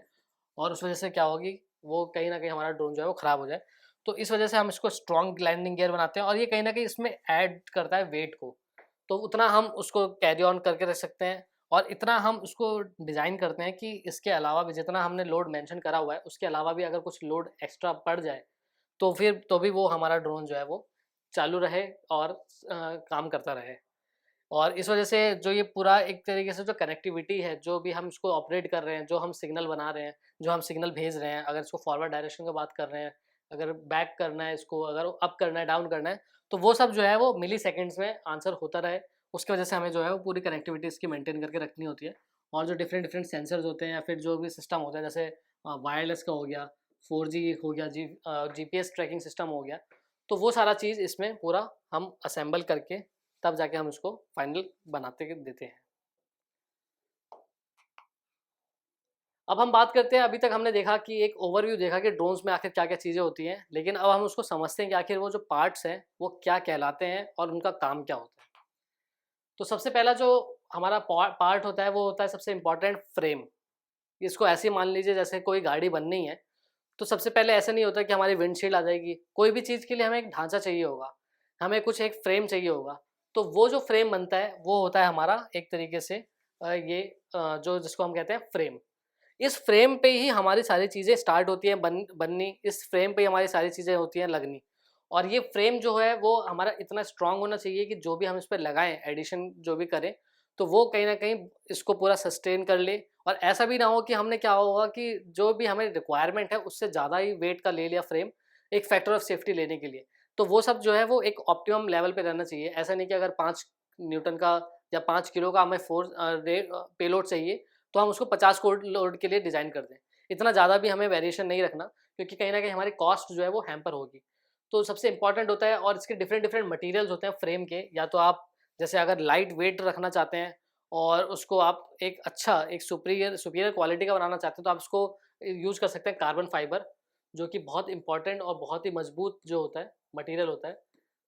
और इसकी खास बात ये है कि मजबूती के साथ साथ ये बहुत ही लाइट वेट होता है, एक तरीके से कंपोजिट होता है, जो कि डिफरेंट डिफरेंट कार्बन से बना होता है। और जैसे जैसे कार्बन बढ़ता जाता है तो कहीं ना कहीं उसकी जो स्ट्रेंथ होती है वो बढ़ती जाती है एक लिमिट तक। तो वो जो कार्बन फाइबर मटेरियल है उससे भी आप इसको फ्रेम बना सकते हैं। अगर आप इतना एडवांस नहीं करना चाहते हैं, अगर कॉस्ट को थोड़ा कम रखना चाहते हैं, ऑप्टिमम रखना चाहते हैं, तो इस पे आप डिफरेंट डिफरेंट स्टील के फ्रेम्स हो गए या फिर आप डिफरेंट हार्ड प्लास्टिक जो होती है उसका फ्रेम के साथ आप उसको अटैच कर सकते हैं और उससे डिज़ाइन कर सकते हैं। तो एक तरीके से हमारा सबसे पहला बेसिक जो रिक्वायरमेंट होती है हमारे क्वाडकॉप्टर के लिए या फिर किसी भी ड्रोन के लिए, वो होता है हमारा चेसिस या फ्रेम। इसके बाद जो आता है हमारा, आता है डेफिनेटली मोटर्स आता है। अब मोटर एक तरीके से हमारा हार्ट है ड्रोन का, क्योंकि यही जो है वो पावर सप्लाई करता है एक तरीके से, यही जो है वो थ्रस्ट पैदा करता है कि कितना ये लिफ्ट करेगा। वही डिसाइड करता है कि कितना, जो आप जब हमने डिसाइड कर लिया कि कितना लोड हमें उठाना है, तो हमें यही देखना पड़ेगा कि कितनी मोटर्स हम लगाएं। अगर उसको 4 विंग्स का बनाना है, अगर उसको क्वाडकॉप्टर बनाना है, तो हमें मोटर जो है वो कितने वोल्टेज की या फिर कितने कैपेबिलिटी की हमें लेनी होगी, ताकि जो है वो चारों इक्वली डिस्ट्रीब्यूट हो और एक थ्रस्ट बन के आए। तो मोटर्स की जो ये बहुत खासियत होती है कि आप उसको एक मटेरियल जो है आप उसको देखें कि जो कॉपर की जो उसकी वाइंडिंग हो रखी है वो कॉपर से हुई है, एल्यूमिनियम से हुई है, कौन से मटेरियल से हुई है। कॉपर बेस्ट है अगर उससे होती है तो डेफिनेटली, लेकिन कहीं ना कहीं बहुत से लोग इसको मिलावट कर देते हैं, कोई कॉपर का करता है, कोई एल्यूमिनियम का करता है। तो वो आपको उसको पूरा ध्यान देना होगा, आप उसको देखना होगा कि जो भी रेटेड वोल्टेज दे रखा है, जो भी रेटेड आरपीएम दे रखा है, जो भी रेटेड उसका टेक्निकल एस्पेक्ट्स दे रखे हैं, वो सारा वो फुलफिल कर रहा है या नहीं कर रहा। वो सारा चीज़ देख के ही आप उसको मोटर को सिलेक्ट करेंगे, क्योंकि वही जो है एक तरीके से आपका इंजन है ड्रोन का, एक हार्ट है ड्रोन का। तो वो डिसाइड करेंगे आप उसके बाद। फिर आता है आपका प्रोपेलर्स। अब जितना ही इम्पोर्टेंट, वैसे तो हर एक पार्ट जो है वो कहीं न कहीं मिल के ही ड्रोन बना रहा है, हर एक पार्ट की एक इम्पोर्टेंस होती है। इसी तरीके से जब जब हम बात करते हैं प्रोपेलर्स की, तो प्रोपेलर्स का मेन काम क्या है? प्रोपेलर्स का मेन काम है एक हाई आरपीएम पे घूमना और घूमने के साथ विंड्स को जो भी है उसको काटना। जैसे कि हम बात करते हैं पंखा हो गया, पंखे के आपने ब्लेड्स देखे होंगे, काफ़ी शार्प होते हैं एंड पे। तो उसी तरीके से वो का शार्प होने का उनका जो मकसद होता है वो यही होता है कि जो भी जो एयर आ रही है उसको ये काट के ऊपर की तरफ उसको ले जाएँ, ताकि जो फ़ोर्स है वो जनरेट करे नीचे की तरफ और वो उसको ऊपर इनको ये धक्का दे, ताकि प्रेशर डिफरेंस जो है वो क्रिएट हो। अगर ये प्रेशर डिफरेंस नहीं क्रिएट होगा, तो फिर क्या होगा कि आपका ड्रोन जो है वो एक तरीके से नॉर्मली पंखुड़ी बन जाएगा, जो कि कुछ काम का नहीं रहेगा, उसको वो थ्रस्ट ही नहीं मिलेगा। तो एक प्रोपेलर का, एक अच्छे क्वालिटी का प्रोपेलर, ऐसा नहीं कि आपने बहुत ही लाइट वेट का रख लिया प्रोपेलर और वो क्या है कि सिर्फ़ घूम रहा है, उसका कोई फंक्शन नहीं हो पा रहा, या बहुत हैवी भी नहीं रखना है। उसकी जो लेंथ है वो भी बहुत अच्छे से डिसाइड करनी है, कि ऐसा ना हो कि आपने बहुत ज़्यादा लेंथ का रख लिया और 2 अगर रोटर्स घूम रहे हैं एक साथ तो क्या पता बीच में इंटरफेरेंस हो, ऐसा भी नहीं रखना आपको। तो वो सारी चीज़ें आपको पूरा कवर करना होगा, देखना होगा, क्योंकि कहीं न कहीं जैसे-जैसे आपने मोटर लगाया, उसके ऊपर ही आपका जो है वो प्रोपेलर लग रहा है और उसका जो है वो इम्पोर्टेंस जो है वो साथ, ये दोनों का जो कोऑर्डिनेशन है, जो इन दोनों की केमिस्ट्री है, वो एक तरीके से एक ही मानी जाती है और वो जितने अच्छे से फिट होगा, जितना अच्छे से उस पे बैठेगा, वो बहुत अच्छा हमारे पास एक रिक्वायरमेंट रहेगा और वही हमारा ड्रोन जो है वो सक्सेस मिलेगा। तो आपको जो है प्रोपेलर्स को भी बहुत अच्छे से ध्यान दे के आपको प्रोक्योर करने होंगे। अब आते हैं, हमारे पास कुछ सेंसर्स की बात आ गई, जैसे कि जो सबसे इम्पोर्टेंट होता है कि चूँकि आप तो उसमें ड्रोन में रहेंगे नहीं, उसको एक कंट्रोल करने के लिए हमारे पास जो होता है रेडियो ट्रांसमीटर होते हैं। अब रेडियो ट्रांसमीटर्स भी आपके पास जो इलेक्ट्रॉनिक कंपोनेंट्स हैं वो हालाँकि ईज़िली अवेलेबल होते हैं, लेकिन इंडिया में बहुत से लोग अभी भी ड्रोन को क्या कर रहे हैं, बाहर से ही मँगा रहे हैं, बाहर से उस पे कर रहे हैं, रिवर्स इंजीनियरिंग कर रहे हैं। तो आपके पास जब पूरी एपेबिलिटी है, जब आप पूरा कैपेबल हैं, तो व्हाई नॉट कि आप उसको खुद स्टार्ट करें, आप उसको डिफरेंट-डिफरेंट जो सेंसर्स हैं उनको अटैच करें, लें। और आजकल जो है वो सेंसर्स भी काफ़ी चीप हो रखे हैं, ऐसा नहीं कि आपको बहुत ज़्यादा इसमें कोई रॉकेट साइंस है, कहीं अवेलेबल नहीं है। आजकल छोटे बच्चों के जो खिलौने होते हैं, जो आरसी टॉयज़ होते हैं, उनमें भी इतने सारे सेंसर्स होते हैं। अगर कोई आप उसको एज़ अ डेमो पर्पज़ के लिए आप उसको भी देख सकते हैं, किस तरीके से वो काम करता है और फिर आप उसको वेरियस सेंसर्स को यूज़ कर सकते हैं। हालाँकि जब आप उसको एक अलग लेवल पे, आप एक इंडस्ट्रियल लेवल पे बना रहे हैं, तो डेफ़िनेटली आप उसको एक अच्छे रेडियो ट्रांसमीटर को यूज़ करेंगे, जिसमें जो टाइम लैग होता है, जो कनेक्टिविटी का जो वे होता है, जो मीडियम होता है, वो सारा अच्छा सा होना चाहिए, वो सारा डिफ़ाइन करना चाहिए। ऐसा नहीं कि जो चैनल है, जो चैनलिंग आपने कर रखी है, जो राउटिंग आपने कर रखी है, वो ऐसा ना हो कि बहुत उसमें लैग हो, क्योंकि कुछ सेकंड्स के लैग भी जो है वो आपके ड्रोन की जो डिसीजन मेकिंग होती है उसको हैम्पर कर सकते हैं और क्या पता आपको कोई एक्सीडेंट, अगर मान लीजिए कोई बर्ड भी आ गया, उससे अगर बचाना हो, तो वो भी कहीं सिग्नल आपको बहुत देर ना हो जाए। तो उस वजह से क्या होता है कि हमें जो रेडियो ट्रांसमीटर होता है, वो बहुत अच्छा यूज़ करना होता है और वहाँ पर ही वही, क्योंकि वही डिसाइड करेगा किस तरीके से पूरी डिसीजन हम ले रहे हैं, किस डायरेक्शन में हमें घूमना है, कितने डायरेक्शन में हमें कवर करना है, वो सारा चीज़ हमें रेडियो ट्रांसमीटर के थ्रू ही मिलेगा। इसके बाद आता है हमारा कैमरा, जो कि अगर आप उसको एरियल फ़ोटोग्राफ़ी कर रहे हैं या फिर आप कहीं ऐसी जगह पे जा रहे हैं, क्योंकि सिर्फ़ ड्रोन्स को एक टेक्निकल हम गैजेट्स के तौर पे ही ना देखें, उसको हम अगर और भी एप्लीकेशंस में बात करें, तो जैसे अगर कोई जैसे नेचुरल कैलेमिटीज़ आई, कोई डिज़ास्टर हुआ, तो वो क्या हो सकता है कि जैसे अर्थक्वेक आया, तो वो कुछ एक ऐसे एरियाज़ में भी जा सकते हैं जहाँ पर क्या होता है कि ह्यूमन्स को जाना बहुत मुश्किल हो जाता है, या फिर कोई ऐसा हमें आगे का रास्ता नहीं पता, तो हम वहाँ पर उसको ड्रोन्स को भेज सकते हैं, ड्रोन्स को सेंड कर सकते हैं। फाइंड एंड रेस्क्यू मिशन में जो है ड्रोन्स हम यूज़ कर सकते हैं। तो वहाँ पे क्या होता है, जब हम किसी ऐसी एरिया पे जहाँ पर हम जा भी नहीं सकते और वहाँ के हम विज़ुअल जो है वो ले सकते हैं, तो वो कहीं न कहीं ड्रोन से ही और एक अच्छे कैमरे से वो पूरा फुलफ़िल होता है। अब ऐसे कैमरेज़ भी आए, जैसे आपने नाइट विज़न कैमरा लगा दिए हैं, जैसे आपने रिकॉर्डिंग वाले कैमरे लगाए हैं, तो ऐसे कैमरेज़ के साथ ये आपको एक तरीके से लेवरेज प्रोवाइड कर रहा है, एक तरीके से टूल प्रोवाइड कर रहा है किस तरीके से आप एक जो चीज़ें आप नहीं जा पाते थे, कोई ऐसे जो रास्ते हैं जहाँ पर आप नहीं पहुँच सकते थे, जहाँ पर कोई लोग फँसे हो सकते हैं, वहाँ पे भी आप उनको ढूँढ सकते हैं। उस तरीके से आपके जो कैमराज़ हैं वो इसको अडैप्ट कर सकते हैं। और जैसे-जैसे टेक्नोलॉजी बढ़ रही है, एआई आ रही है, कंप्यूटर विज़न आ रहा है, मशीन लर्निंग आ रही है, उससे क्या हो रहा है, कैमराज़ जो है वो और इंटेलिजेंट कर रहे हैं, वो और इंटेलिजेंट बन रहा है, वो ये देख रहे हैं कि ये जानवर है या इंसान है, वो ये पता लगा सकते हैं कि ये किसी ने मास्क पहना है या किसी ने नहीं पहना। तो ये सारी चीज़ जो है वो एप्लीकेशंस आप जितना इसको रिसर्च करेंगे, उतनी चीज़ें आपको मिलेंगी, उतनी चीज़ें आपको देखने को मिल सकती हैं। तो इस तरीके से आप उसको कैमरे के साथ भी यूज़ कर सकते हैं। अब कुछ जो इलेक्ट्रॉनिक्स होते हैं जो कि इम्पोर्टेंट होते हैं, वो होते हैं हमारे ईएसपी या फिर इलेक्ट्रॉनिक्स ईएससी जिसको हम कहते हैं, वो होता है इलेक्ट्रॉनिक स्पीड कंट्रोलर। क्योंकि क्या होता है कि कभी-कभी हमें जब टर्न लेना होता है तो एक स्पीड को हमें थोड़ा कम करने, एक स्पीड को थोड़ा ज़्यादा करें, ताकि एक जगह जो है वो फोर्स जो है वो डायरेक्शन जाने लगे, चेंज करने लगे। तो वहाँ पे क्या होता है, जब डायरेक्शन हम चेंज करते हैं, हम तो रिमोट से कर रहे हैं कि लेफ्ट जाएगा, हमने जॉयस्टिक को अगर लेफ्ट मूव करा, तो वो डिसीजन कौन ले रहा है? वो डिसीजन क्या कर रहा है, वो सेंसर्स के पास जा रहे हैं और वो सेंसर्स बता रहा है कि इसको हमें यहाँ के स्पीड को कम करना है, यहाँ के स्पीड को ज़्यादा करना है, ताकि एक डायरेक्शन में वो मूव करे। तो ये होता है हमारा ईएससी, जो कि इलेक्ट्रॉनिक स्पीड कंट्रोलर होता है। इसके बाद होता है हमारा फ्लाइट कंट्रोल बोर्ड, जो कि एक पूरे फ्लाइट को कंट्रोल करता है कि कितने हम ऑल्टीमीटर, कितने हाइट पे हैं, कितने उसके स्पीड से हम पहुँच रहे हैं। वो सारा चीज़ जो है वो ये कंट्रोल करता है। इसके बाद जो होता है मेन जो इम्पोर्टेंट चीज़ होती है, वो होती है हमारी बैटरी। अब बैटरी जो होती है वो हम क्या करते हैं, जो भी हमारे मोटर्स लगे हुए हैं, जो भी हमारे प्रोपेलर्स लगे हुए हैं, उनको जो मेन पावर प्रोवाइड करता है वो हमारा बैटरी करता है। और बैटरी आपको डिसाइड करनी होती है कि कौन सी आप बैटरी करेंगे, कैसी बैटरी करेंगे, रिचार्जेबल बैटरी करेंगे, लिथियम आयन बैटरी। क्योंकि वही जो है वो एक तरीके से पूरा एक इंजन का काम करेगा, एक पावर सोर्स का काम करेगा, जो कि पूरे आपके ड्रोन को एक अलाइव करेगा और उसको ज़िंदा रखेगा। तो बैटरी भी आपको बहुत अच्छी क्वालिटी की देखनी पड़ती है। अब अगर हम बात करें, जो हमने देखा था वर्किंग ऑफ ड्रोन्स की, तो उसमें हमने ये भी देखा था कि जो कनेक्टिविटी है उसका कितना इंपॉर्टेंस है। क्योंकि जब हम बात कर रहे हैं कि एक जगह हम बैठ के आराम से उसको रिमोटली ऑपरेट कर सकते हैं, वो कहीं न कहीं कनेक्टिविटी से एक पूरा एक हमें लेवरेज प्रोवाइड कर रहा है। इसी के साथ जो हो रहा है, हमारे पास ऐप्स ऐसे आ रहे हैं कि जो कि हम स्पेसिफिक हमने जीपीएस, जैसे हम मान लीजिए अगर हमें कोई रूटीन टास्क करना है,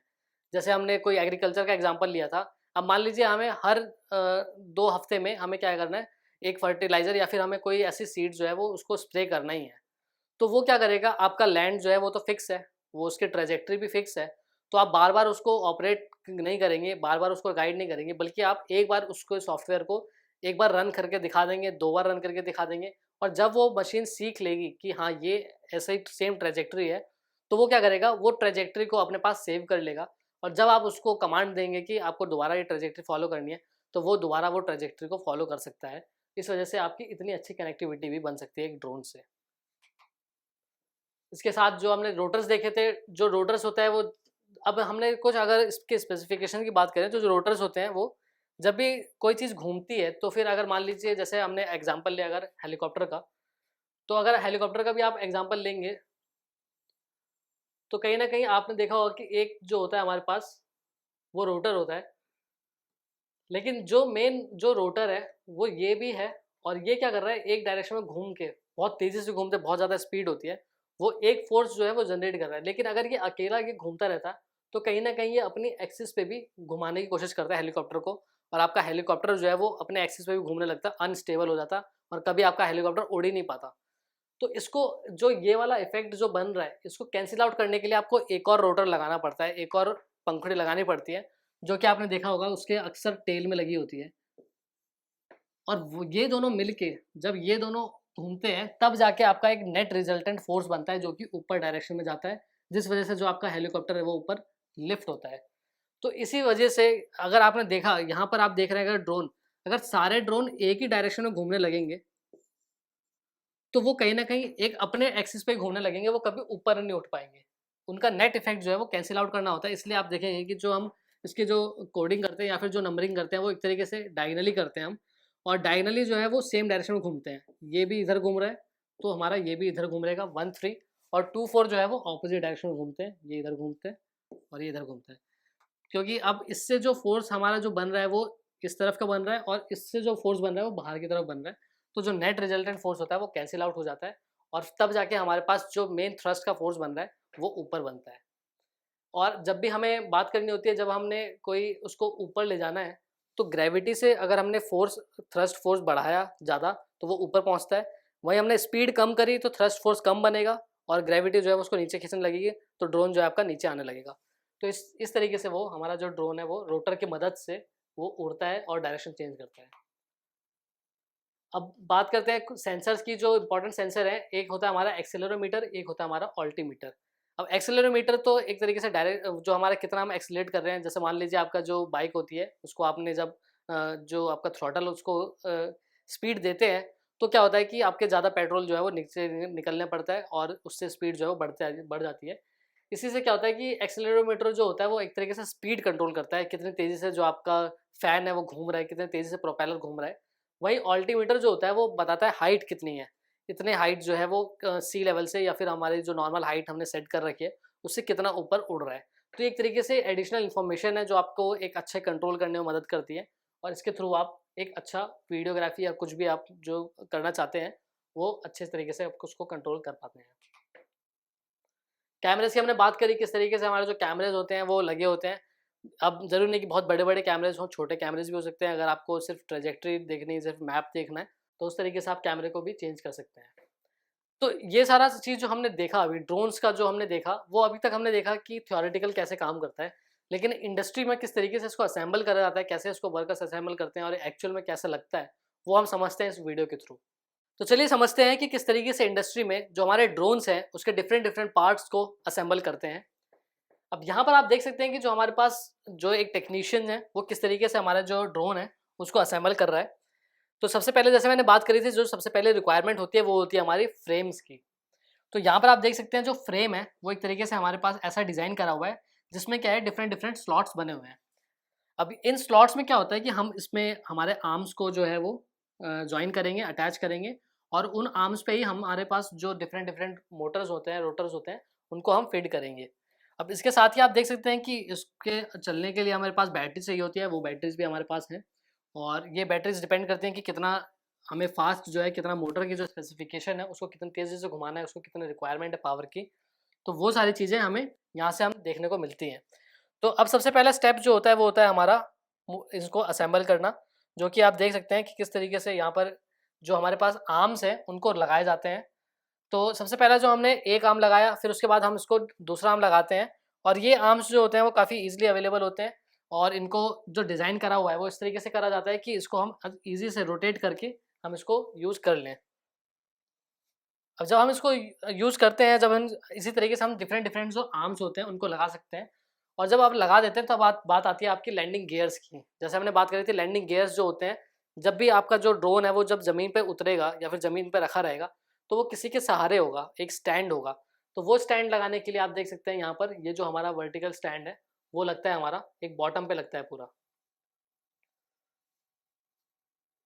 और ये एक तरीके से स्क्रू फिटिंग होती है इन पे, जो डिफरेंट डिफरेंट स्लॉट्स बने होते हैं, different different M4 M3 M2 M6 sizes के जो डिफरेंट डिफरेंट बोल्ट्स होते हैं, नट्स होते हैं, वो लगते हैं।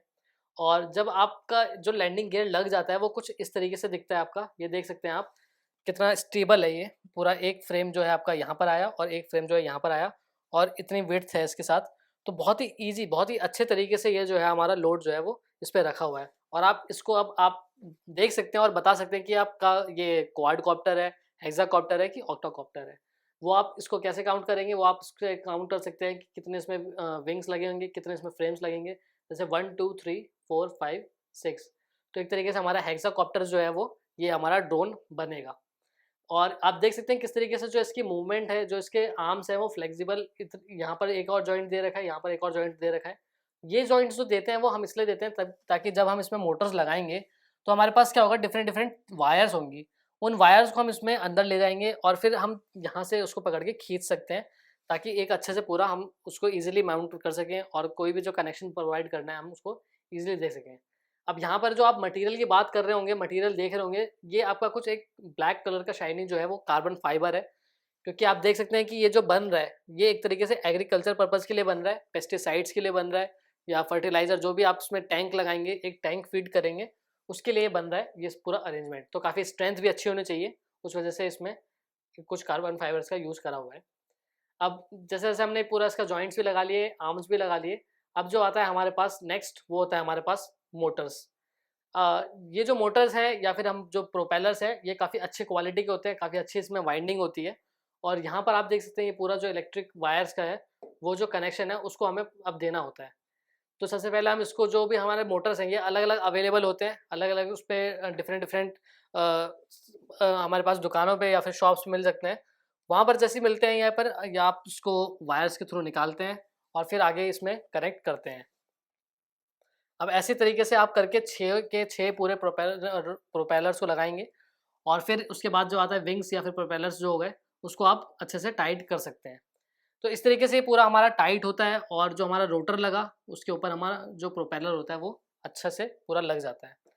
तो इस तरीके से हमारा जो ड्रोन आप देख रहे होंगे पूरा एक तरीके से कंप्लीट होने के कगार पे है। और जो इसके ऊपर जो इसका दिमाग होता है, जो इसका पूरा सेंसर होता है, कंप्यूटर होता है, वो सारा हमने उसके ऊपर रखते हैं और फिर इसको हम एक फ्रेम से, एक अच्छे कवर से हम उसको ढक देते हैं ताकि पूरा एक दिखने में काफ़ी अच्छा लगे।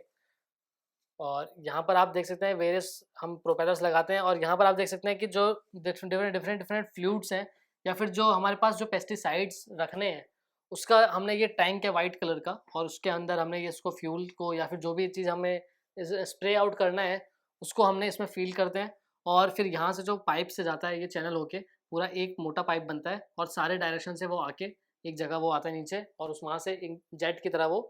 फ्लो होता है और स्प्रे आउट हो जाता है। अब सब चीज़ पूरे देखने के बाद, कनेक्शन देखने के बाद आपका जो ड्रोन है वो एक तरीके से पूरा तैयार होके आ जाता है।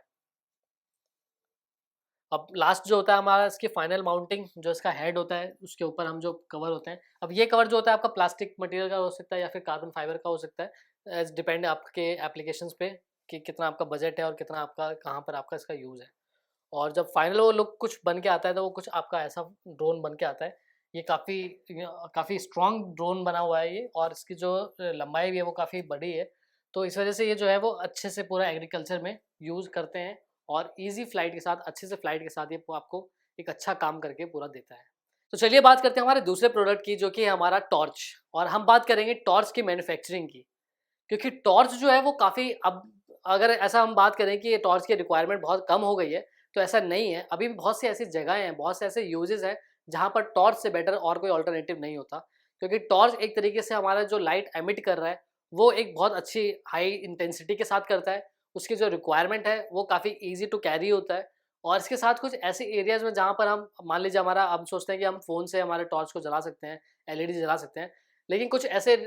ऑपरेशंस होते हैं, कुछ ऐसी जगह होती है जहाँ पर हमारे पास ये सारे जो इंस्ट्रूमेंट्स हैं वो काम नहीं करते और हमें रिलायबल होना पड़ता है हमारे वापस टॉर्च मैन्युफैक्चरिंग पे ही या फिर टॉर्च इंडस्ट्री पे। अब जो आप बात करें कि आप सोचें अगर टॉर्च की कोई वैल्यू नहीं है या फिर इंपॉर्टेंस नहीं है, तो ऐसा नहीं है। टॉर्च सिर्फ जो अगर हम बात करें सिर्फ इंडिया में नहीं बल्कि बहुत से ऐसे कंट्रीज़ हो गए, जैसे अफ्रीका हो गया और डिफरेंट डिफरेंट कंट्रीज़ हो गई, वहाँ पर क्या होता है अभी भी बहुत से लोग जो हैं वो अभी इतने रूरल एरिया में हैं कि वहाँ पर डिफरेंट डिफरेंट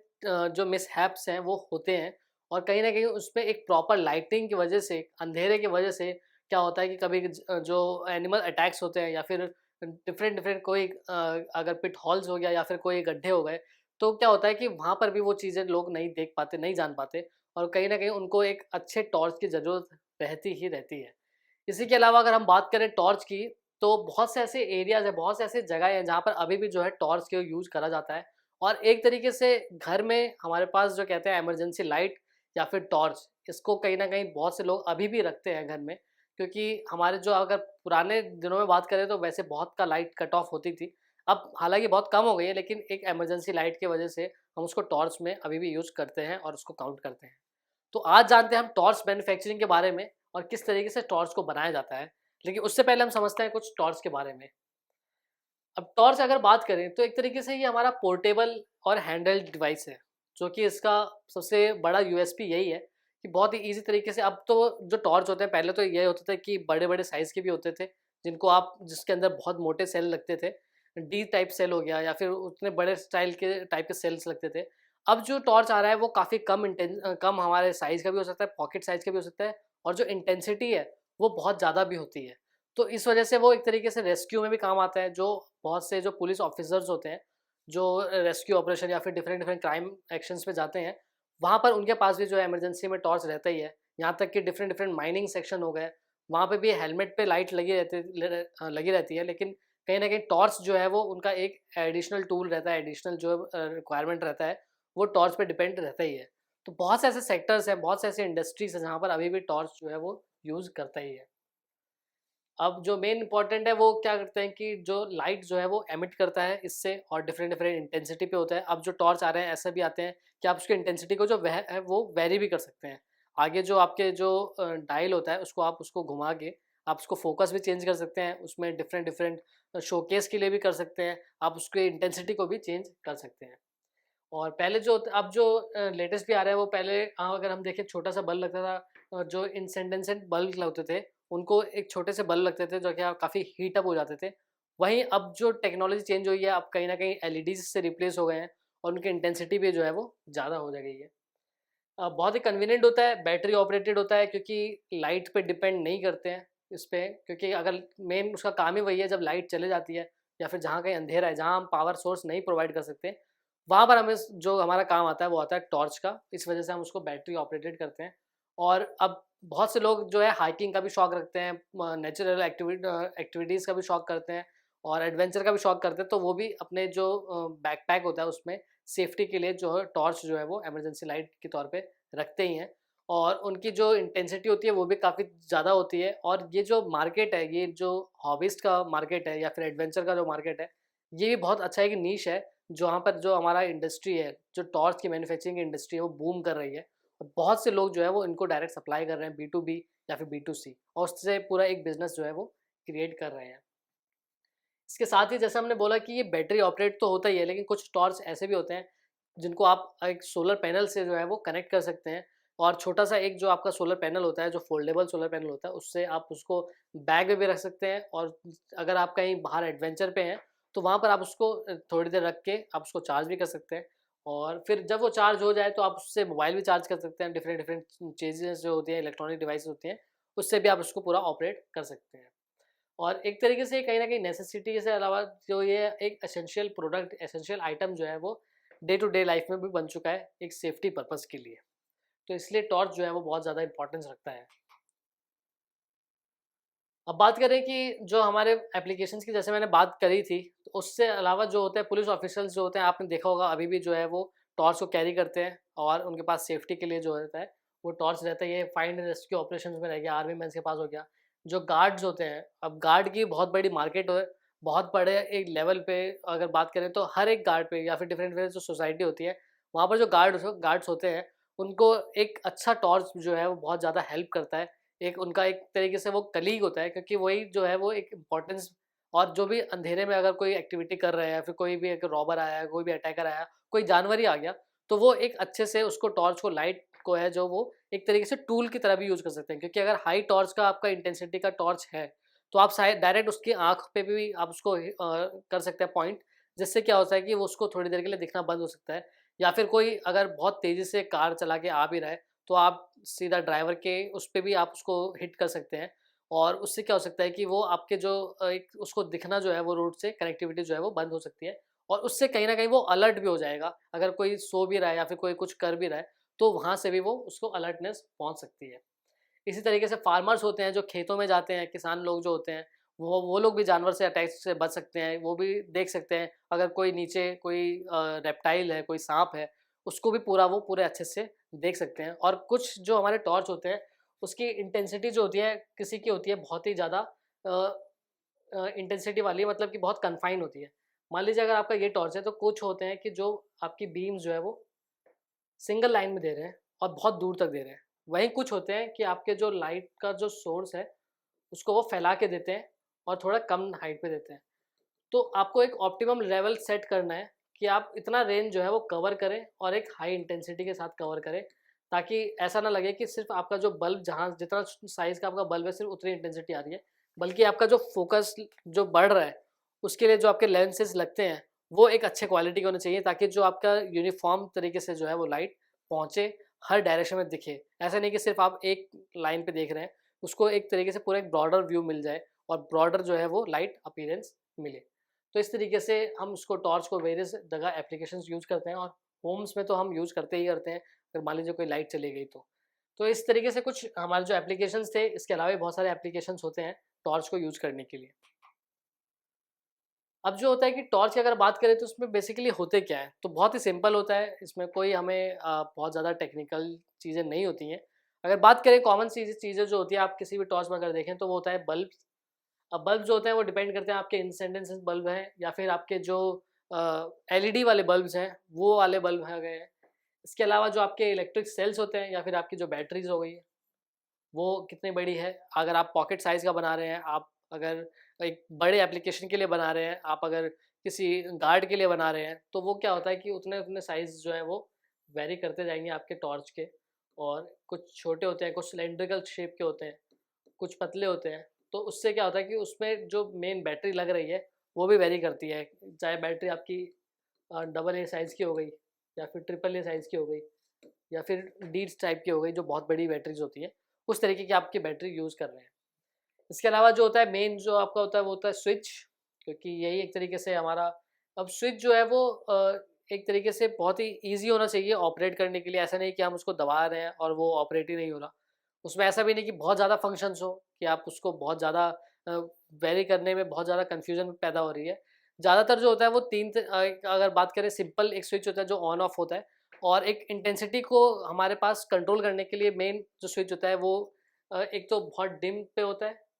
एक होता है थोड़ा हाई इंटेंसिटी पे और एक होता है पूरी लार्ज इंटेंसिटी पे। तो 3 फंक्शन के साथ जो होता है, जब आप उसको स्लाइड करते हैं आपके जो स्विच होते हैं, तो या तो आप पूरा डिम कर सकते हैं, फिर आप उसको मीडियम पे ला सकते हैं और फिर आप उसको हाई इंटेंसिटी पे ला सकते हैं। तो इस तरीके से जो मेन एक नॉर्मल स्विच होता है वो काम करते हैं। इसके अलावा जो होते हैं वो रिफ्लेक्टर्स होते हैं। रिफ्लेक्टर्स बहुत ज़्यादा यूज़ करे जाते हैं और होने भी चाहिए, क्योंकि जो आप अगर इसमें नॉर्मल रिफ्लेक्टर नहीं होता, तो जो आपके जो बल्ब था वो एक तरीके से जो रोशनी पहुँचाता वो सिर्फ एक डायरेक्शन में पहुँचाता। लेकिन जब रिफ्लेक्टर लगा होता है, जो आगे वाला शीशा लगा होता है और ये जो आपका एक कोन तरीके से इसमें लगा होता है अंदर, ये क्या करता है इसको स्कैटर करता है लाइट को, ताकि वो चारों डायरेक्शन से बाहर निकले। ऐसा नहीं कि किसी एक ही डायरेक्शन से निकले। और ये चीज़ जैसे मैंने बात करी थी कि हर डायरेक्शन में आपका जो विज़िबल रेंज है, वो आपका जो है वो पूरा कवर करे। ऐसा नहीं कि सिर्फ़ आपका सिंगल लाइन हो, आपका वो जो रेंज कवर कर रहा है वो पूरा कवर करे और अच्छे से कवर करे, ताकि कोई भी गार्ड है या फिर कोई भी जो उसको यूज़ कर रहा है, वो पूरा उसको अच्छे तरीके से देख पाए, विज़िबल जो है वो उसकी बढ़े। इसके बाद जो होता है वो हमारा केसिंग होती है कि किस तरीके से उसको बनाया जाता है, उसका जो कवर होता है, उसका जो बाहर का हिस्सा होता है, वो चीज़ हम उसको देखते हैं। अब अगर बात करें कि हमारे जो बैटरीज़ यूज़ करते हैं वो एटलीस्ट 1 ड्राई सेल बैटरी जो होती है वो अरेंज करी जाती है कि कम से कम एक बैटरी जो है वो तो लगेगी। चाहे आप कितना भी छोटा अगर टॉर्च बना रहे हैं, उसमें एक बैटरी तो लगनी पड़ेगी। डिफरेंट डिफरेंट साइज़ के होते हैं, शेप्स के होते हैं। और अगर जैसे-जैसे इनोवेट बढ़ रहा है तो उस तरीके से हमारे जो रिचार्जेबल बैटरीज़ होती हैं, तो हम टॉर्च के साथ एक और टूल भी दे सकते हैं जिससे कि हमारे जो बैटरीज़ हैं वो रिचार्ज हो जाएँ। या फिर आप उसको एडिशनल ऐड ऑन्स भी ले सकते हैं, जो कि हमारी जो बैटरीज़ उसमें टॉर्च में जा रही हैं, वो उसको कैरी आउट कर सकें और आप उसको चार्ज करते रहें, ताकि बार-बार आपको नई बैटरीज़ ना लेनी पड़े। अब अगर बात करें केस की, हमारे जो टॉर्च होते हैं उसके जो कवर की बात करें तो कौन-कौन से कुछ टाइप के होते हैं और कौन-कौन से मटेरियल हम यूज़ करते हैं। तो आप देख सकते हैं सबसे पहला जो आपने देखा होगा कि बहुत पुराने ज़माने में भी यूज़ होता था, वो होता है एल्यूमीनियम का। तो एल्यूमीनियम क्या होता है, एक तरीके से हमें एक हार्ड और एक अच्छा लुक देता है, शाइनी सरफेस देता है, वो हम इसको यूज़ करते हैं। और ये आपने देखा होगा कि बहुत से ऐसे रूरल एरियाज़ हैं जहाँ पर अभी भी जो एल्यूमीनियम के टॉर्च है वो यूज़ करे जाते हैं, क्योंकि एक तरीके से वो अगर कहीं गिरते भी हैं तो ऐसा नहीं कि वो जल्दी ब्रेक आउट होते हैं। वो उनमें एक स्ट्रेंथ रहती है, अच्छे से पकड़ रहती है, जो कि आपके एल्यूमीनियम के टॉर्च को एक बहुत अच्छा लुक भी देता है और उसके साथ एक अच्छा यूज़ भी प्रोवाइड करता है। इसके साथ ही होता है एल्यूमीनियम के बाद जो होता है हमारा स्टेनलेस स्टील हो गया, जो कि और स्ट्रेंथ का होता है और एक अच्छा टेक्सचर देता है, एक अच्छा उसका जो फर्म जो ग्रिप कहें, तो ग्रिप जो है वो अच्छे से देता है। इसके बाद जो हो गया हमारा टाइटेनियम, जो कि और थोड़ा स्ट्रेंथ का होता है। और ये सारे जो है वो बहुत ही बड़े एप्लीकेशंस के लिए हो गए, जो कि नॉर्मल हम अगर घर पे इतना कॉस्टली अगर हम नहीं रखना चाहते, या फिर बहुत से लोगों का शौक भी होता है तो वो रख सकते हैं। लेकिन इतना जो है वो हम अगर टाइटेनियम की बात करें, तो मान लीजिए कोई पावर प्लांट है, कोई ऐसी एरिया है जहाँ पे हम उसको यूज़ करना होता है, तो वहाँ पर हम इसको यूज़ कर सकते हैं। नॉर्मल अगर बात करें घर में ज़्यादातर जो आप देखेंगे वो प्लास्टिक के ही बने होते हैं टॉर्च, जिनकी केसिंग होती है और वो काफ़ी ईज़ी होते हैं, काफ़ी आप बात करें तो ऑप्टिमम प्राइस पे मिल जाते हैं, ऐसा नहीं कि बहुत ज़्यादा महँगे होते हैं। और काफ़ी easy to use, easy to care होते हैं और बहुत ही अच्छे, एलिगेंट और डिफरेंट डिफरेंट कलर्स के भी इसमें आप जो टॉर्च होते हैं केसिंग वो मिलते हैं। इसके बाद आता है हमारा रबर का, जो कि एक दिखने में बहुत अच्छा लगता है। इसको स्मॉल साइज़ में बना सकते हैं क्योंकि एक पॉकेट तरीके से पॉकेट में फिट हो जाता है और इसमें क्या होता है कि एक बहुत अच्छा एक कंफर्ट मिलता है एक हाथों को और आप एक अच्छे से इसको लुक भी देता है और एक अच्छे से इसको ये ऑपरेट करने में भी मदद करता है। तो ये आपके डिफरेंट डिफरेंट टाइप्स ऑफ हमारे केसेस होते हैं और आप किसी भी एक केसेस कैटेगरी में जाके आप इसको स्टार्ट कर सकते हैं। लेकिन जो ज़्यादातर यूज़ करा जाता है और ज़्यादा मास में जो यूज़ करा जाता है वो होता है हमारा कहीं न कहीं प्लास्टिक वाला टॉर्च। और उसी की हम आज पूरी मैन्युफैक्चरिंग भी देखेंगे, किस तरीके से क्या-क्या स्टेप होते हैं मैन्युफैक्चर करने के लिए हमारे टॉर्च को। अब बात करें अगर हम वर्किंग की, कि किस तरीके से जो हमारा टॉर्च होता है उसकी वर्किंग क्या होती है। अगर नॉर्मल हम इसको एक व्यू में देखें, तो सबसे पहला जो हो गया आपका ये जो आप देख सकते हैं, ये हो गया हमारा केस, जो कि किसी भी मटेरियल का हो सकता है, चाहे एल्यूमीनियम का हो, चाहे रबर का हो। ये आपका केस हो गया। अब जो आपके पास बात होती है बैटरीज़, तो बैटरीज़ जो है वो आप देख सकते हैं कुछ ऐसी अरेंज हो सकती है। बैटरीज़ कैसे भी अरेंज हो सकती है, चाहे सिंगल में हो सकती है पूरे लंबे में, चाहे आप उसको अगर बड़े बनाना चाहते हैं या फिर विड्थ वाइड बनाना चाहते हैं तो आप इसको ऐसे भी अरेंज कर सकते हैं, जहाँ पर हमारी बैटरीज़ जो है वो लगती हैं। और बैटरीज़ से क्या होता है कि मेन जो अगर हम नॉर्मल भाषा में बात करें तो हमें क्या करना होता है, जो हमारा एक बल्ब है उसको बैटरी से करंट पास करानी है। और हमें जो करंट पास करानी है तो उससे पहले हम क्या करते हैं, यहाँ पर हम उस बैटरी को एक कंट्रोल देने के लिए हम उसको स्विच ऐड कर लेते हैं, ताकि जब हम इसको बंद करें तब ये सर्किट जो है पूरा कंप्लीट हो, तब जाके हमारा बल्ब जो है वो ग्लो हो। तो वही चीज़ हम इसको अगर सिंप्लीफाई में अगर हम देखें किस तरीके से करा है, तो यहाँ पर हमारे पास जो है बल्ब है। बल्ब का एक कनेक्शन जो है वो मान लीजिए यहाँ पर हमारा टच हो रखा है। अब ये कनेक्शन जो है वो बैटरीज़ में गया और ये बैटरी से यहाँ पर एक जो कनेक्शन है वो यहाँ पर आके रेस्ट कर रहा है। जो आपने देखा होगा स्प्रिंग टाइप का होता है, जिसके पॉजिटिव टर्मिनल होता है और नेगेटिव टर्मिनल होता है। जो नेगेटिव टर्मिनल होता है वो स्प्रिंग टाइप में फिट होता है आपका, और ये स्प्रिंग जो है वो अंदर से घूम घूम के यहाँ पर जाती है दूसरे आपके सेल पे।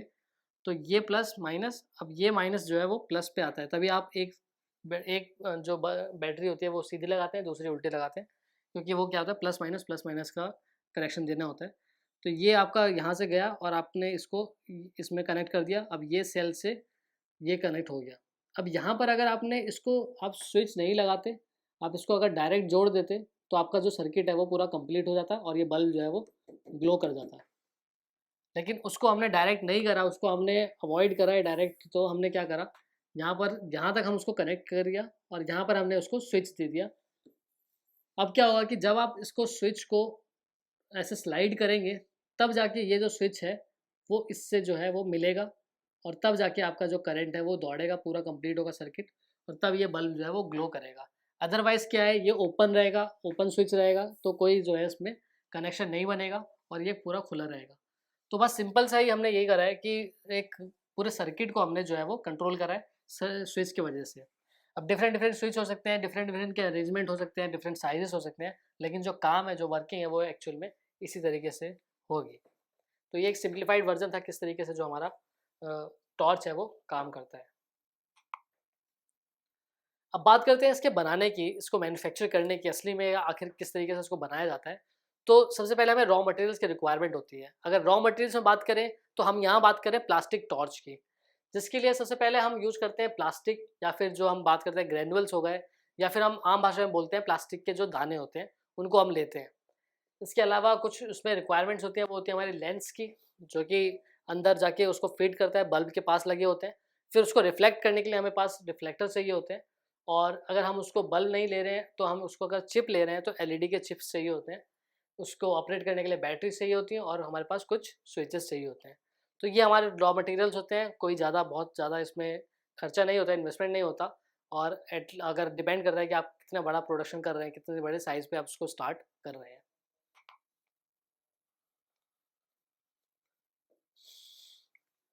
अगर बात करें इसके मशीन्स की, कि कौन-कौन से मशीन्स यूज़ करते हैं, तो सबसे पहले हम यूज़ करते हैं इंजेक्शन मोल्डिंग मशीन।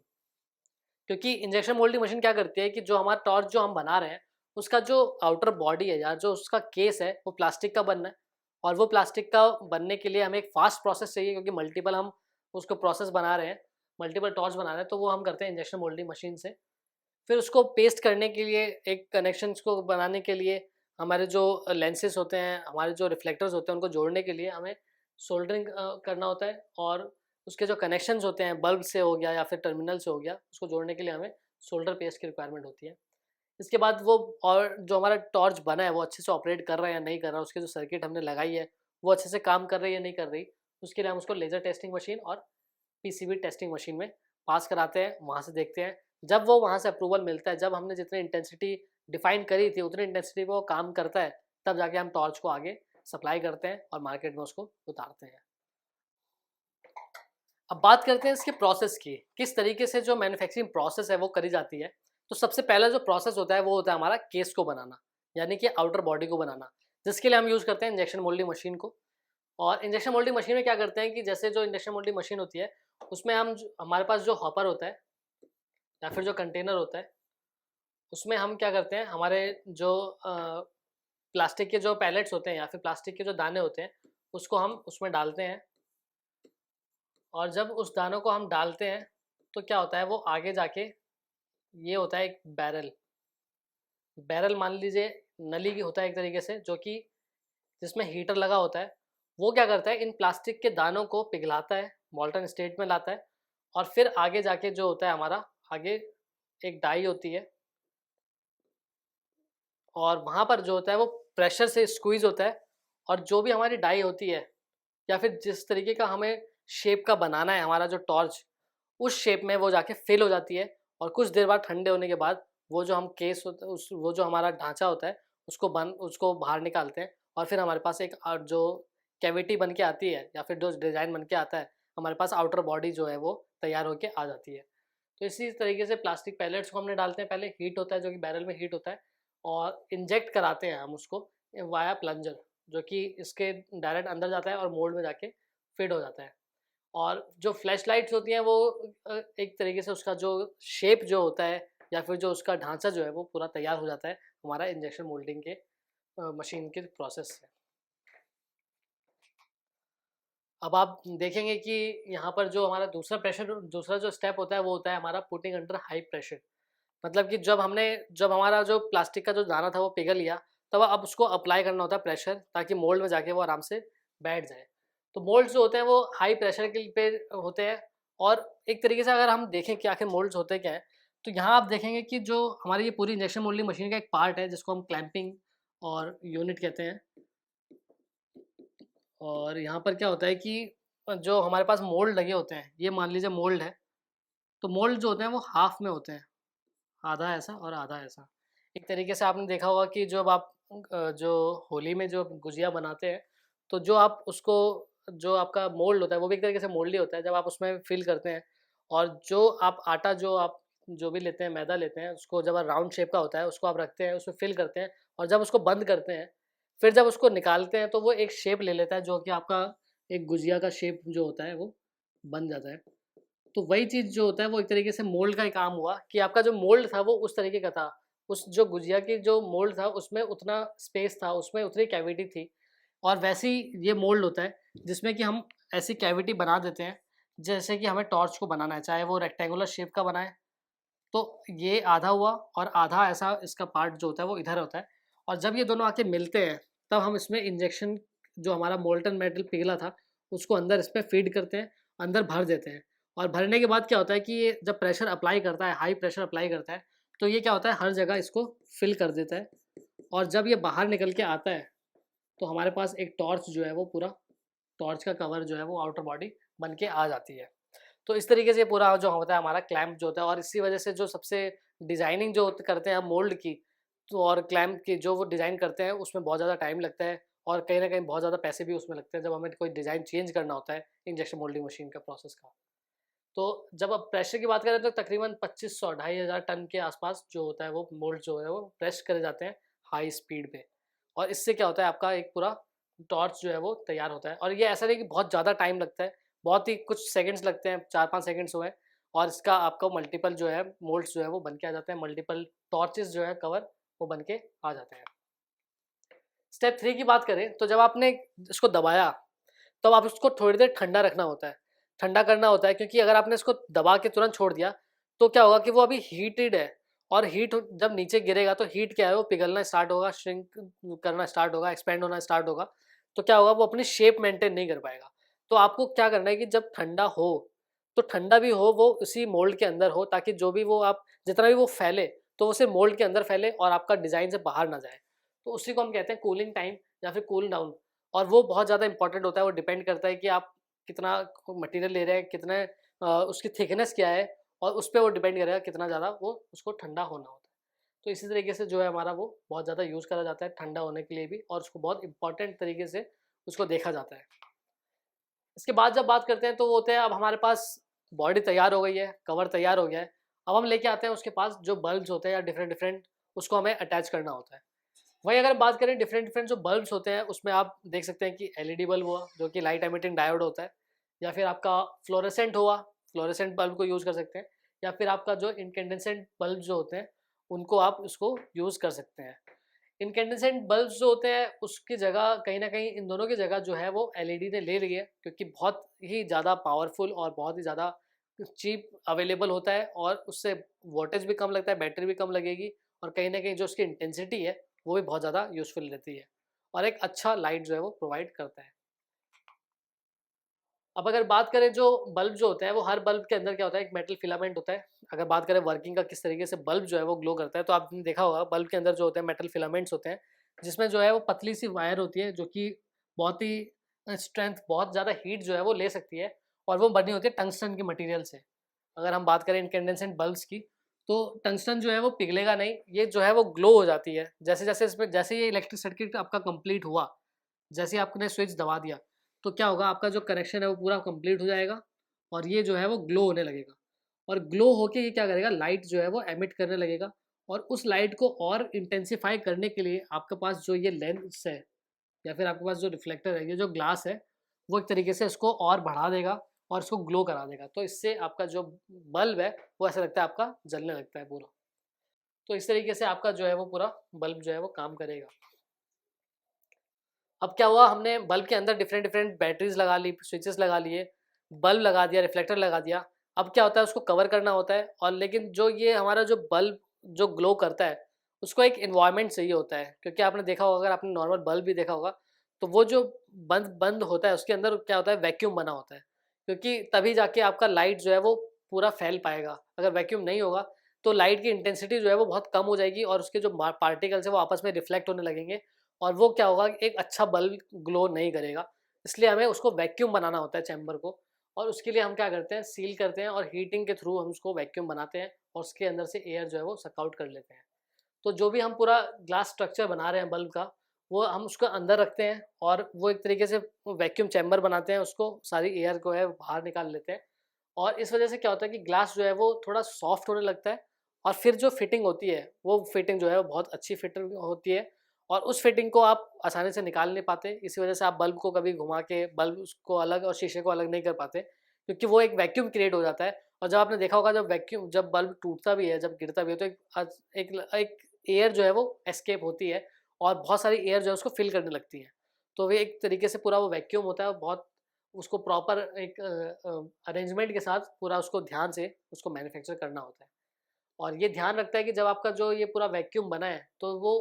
इसलिए भी काम का होता है, क्योंकि उसको वो जो लाइट प्रोजेक्ट करनी होती है, जो बाहर निकलनी होती है, वो एक अच्छे डायरेक्शन में, एक राइट डायरेक्शन में चाहिए होती है। जहाँ हम फोकस कर रहे हैं वहीं पर जाती है। अगर नहीं होगा ऐसा, तो जहाँ हमने फोकस करा उसके अंदर ही जो एयर अगर भर गई, तो वो क्या होगा, आपस में रिफ्लेक्ट करने लगेगी, और आपका फोकस जो है वो बन नहीं पाएगा। इस वजह से आपको वैक्यूम क्रिएट करना होता है। अब बात करें, हमने जो स्विच, हमने सब सब चीज़ लगा दिया, ओवरव्यू कर दिया, तो हम उसको स्विच के साथ लगा के पूरा आगे हम उसको ऑपरेट कर सकते हैं। और स्विच के कनेक्शन जो होते हैं वो आप उसको बैटरी से कनेक्ट करते हैं, ताकि एक जो फाइनल टच हो रहा है, तो वो जो टच हो रहा है, वो जो मेटल जो टच हो रहा है, वो भी ऐसा नहीं होना चाहिए कि बहुत जल्दी, अगर हमने उसकी 10 बार भी हमने, अगर 100 बार भी हमने उसको बाहर बंद करा, तो वो ऐसा होना चाहिए कि हर बार वो जो है वो टच हो, और मेटल ऐसा ना हो बहुत लाइट हो कि वो मुड़ जाए, क्योंकि अगर मुड़ गया तो आपने देखा होगा बहुत से जो टॉर्च होते हैं उसको आपको बहुत ज़्यादा प्रेशर लगाना पड़ता है या आपको ठोकना पड़ता है, तब जाके वो कहीं न कहीं ग्लो करता है। क्योंकि कहीं न कहीं उसके जो मेटल कॉन्टैक्ट हो रहे हैं वो होते नहीं हैं। तो इस वजह से आपको एक अच्छा मेटल के साथ यूज़ करना पड़ेगा बल्ब्स को और उसके स्विचेस को, ताकि एक कनेक्शन जो है जब आप स्लाइड करें तो वो अच्छे कनेक्शन बने। लास्ट में जब होता है कि आपका जब पूरा बल्ब बन गया है, तो अब आपका टॉर्च पूरा कंप्लीट हो गया है, तब आप उसको पूरा पैक करते हैं और उसकी पैकेजिंग पे खासा ध्यान रखते हैं कि किस कैसे टाइप का आप पैकेजिंग प्रोवाइड कर रहे हैं। आप उसको कॉर्रुगेटेड बॉक्सेस में कर रहे हैं, आप उसको पीई शीट्स में कर रहे हैं या कैसे पैक कर रहे हैं, क्या उस पे ब्रांडिंग कर रहे हैं, कितने तरीके से, या आप किसी के लिए बना रहे हैं तो उसको आउटसोर्स कर रहे हैं। वो पूरा एक पैकेजिंग का पूरा ध्यान रख के आप उसको आगे मार्केट में सप्लाई करते हैं। तो चलिए देखते हैं किस तरीके से इंडस्ट्री में हमारे टॉर्च को बनाया जाता है। सबसे पहले अगर बात करें तो कोई भी ऐसा प्रोडक्ट जो हमें नया तरीके से बनाना है या फिर नए तरीके से इनोवेट करना है, तो हमें क्या करना होता है, बहुत ज़्यादा ध्यान जो होता है वो उसकी डिज़ाइनिंग पे देना होता है। किस तरीके से हम एक प्रोडक्ट को एक अच्छे से बनाएं ताकि वो यूज़र फ्रेंडली बने, उसका एर्गोनॉमिक्स और उसका एस्थेटिक जो है वो अपीयरेंस बहुत अच्छा लगे।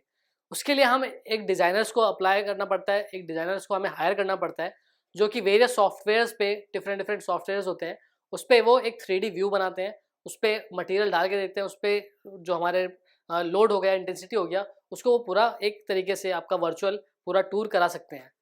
तो उसी तरीके से आपका देखेंगे यहाँ पर स्टार्टिंग होती है, सबसे पहला जो आप देखेंगे कि डिज़ाइनिंग होती है। अब हमारे पास जो डिज़ाइनिंग होती है वो आपके 2 चीज़ों में ध्यान होती है। वो होती है सबसे पहले आपका जो डिज़ाइन बन रहा है टॉर्च का, जो कि आप देख सकते हैं, और एक होता है डिज़ाइनिंग आपके मोल्ड्स के लिए।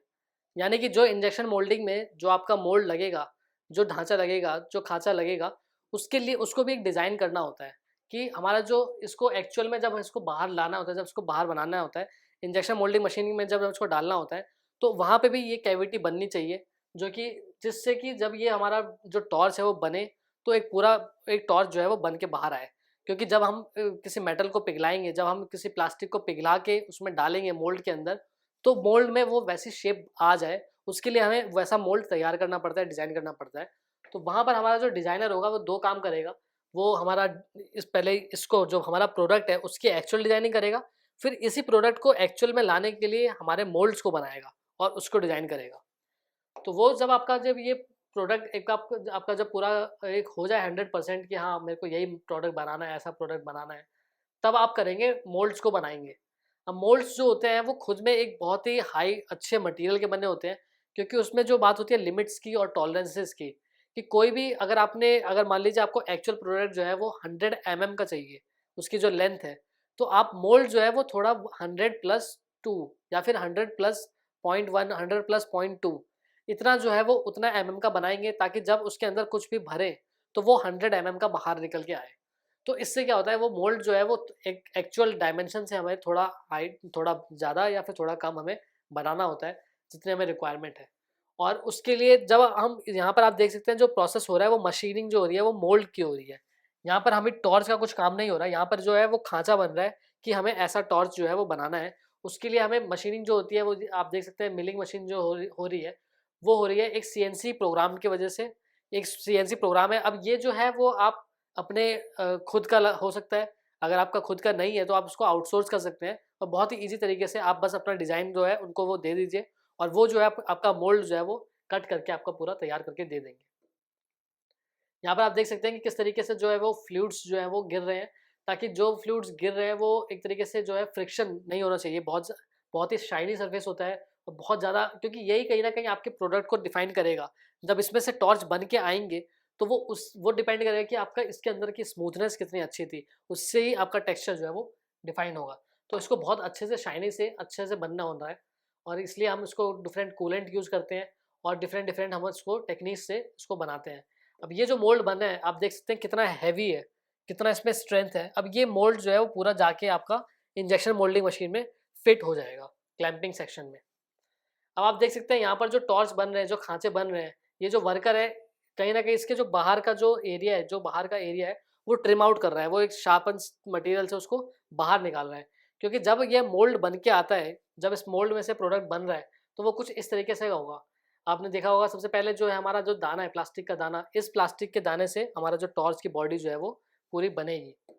तो ये टॉर्च हम ये जो दाना था वो हमने डाला हॉपर में, जहाँ पर ये गर्म हुआ बैरल में आके, और फिर वहाँ से वो लिक्विड जाके इंजेक्शन मोल्डिंग मशीन के जो मोल्ड हमने तैयार करा उसके अंदर वो फिट होगा। अब आप देख सकते हैं यहाँ पर एक प्रॉपर पूरी अटेंडेंस या रिकॉर्ड्स के साथ मेंटेन करा हुआ है। यहाँ पर आप देख सकते हैं जो हमारी इंजेक्शन मोल्डिंग मशीन है, इसके जो वेरियस पार्ट्स बन रहे हैं। अब ये देख रहे हैं आप जो वर्कर्स हैं, ये जो है वर्कर वो टॉर्च को जो इंजेक्शन मोल्डिंग मशीन बना उससे लेके आया, और यहाँ पर आप देख सकते हैं, अगर मैं दोबारा दिखाऊं कि किस तरीके से जो हमारा जो वर्कर है उसने इसको पूरा उठाया।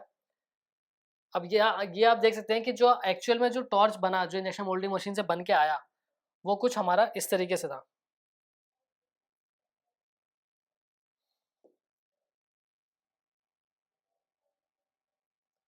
अब ये आप देख सकते हैं कि ये जो पार्ट है, ये पार्ट जो है, ये हमारा जो मोल्ड था, 2 मोल्ड थे, ये ऐसे खुले और इसमें से हमने बाहर निकाल लिया।